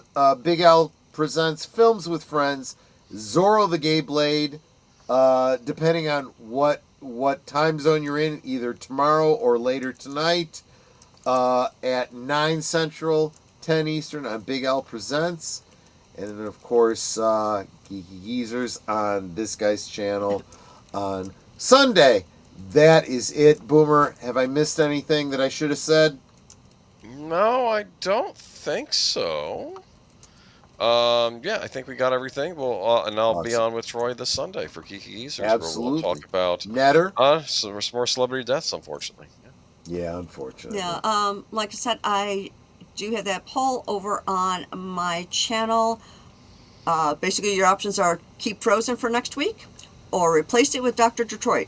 There you go, guys. Right now, I'm at 100%. Replace Frozen with Dr. Detroit. There you go, Dr. Detroit. So, yeah, make sure you get over there, and that will determine whether we keep Frozen or we do Dr. Detroit. Guys, I thank you so much for hanging out with me tonight, giving me an excuse to decompress. That's what I call it. This has been a week for me. It really has, for a number of personal reasons. And then Rebecca Del Rio coming through this week. We'll talk about her on Sunday briefly. That one hurts. Llorando por tu amor. That one really does hurt, guys. So, guys, thank you so much for all the contributions tonight. We will have a very special karaoke stream coming up in the very near future. Keep an eye on my community tab for that. Thank you so much. You guys are wonderful. You guys are what make this happen. If you are a member, watch for your name in the closing credits. Take care. Make sure you hit the right button. Absolutely. And I'll see you on the next one. Take care, guys. Good night, ladies. Good night, sir. Hit it, sweetheart.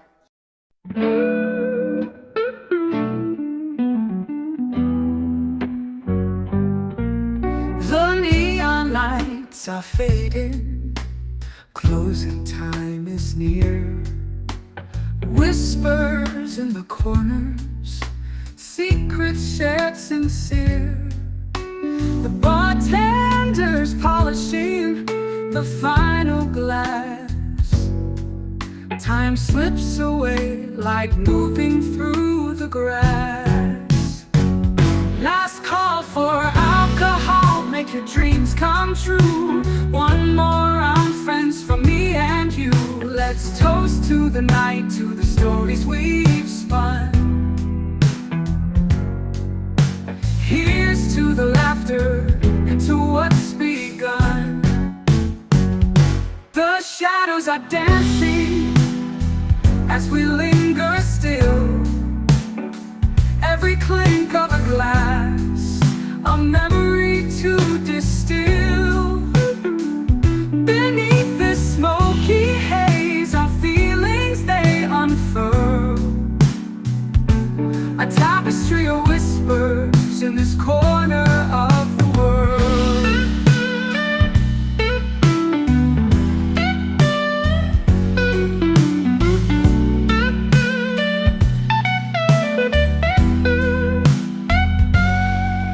The jukebox serenades us with a final tune, crooning to the lonely and the lovers under the moon. With every soft note, the end draws ever near. But in this fleeting moment, there's nothing to fear. Last call for alcohol, make your dreams come true. One more round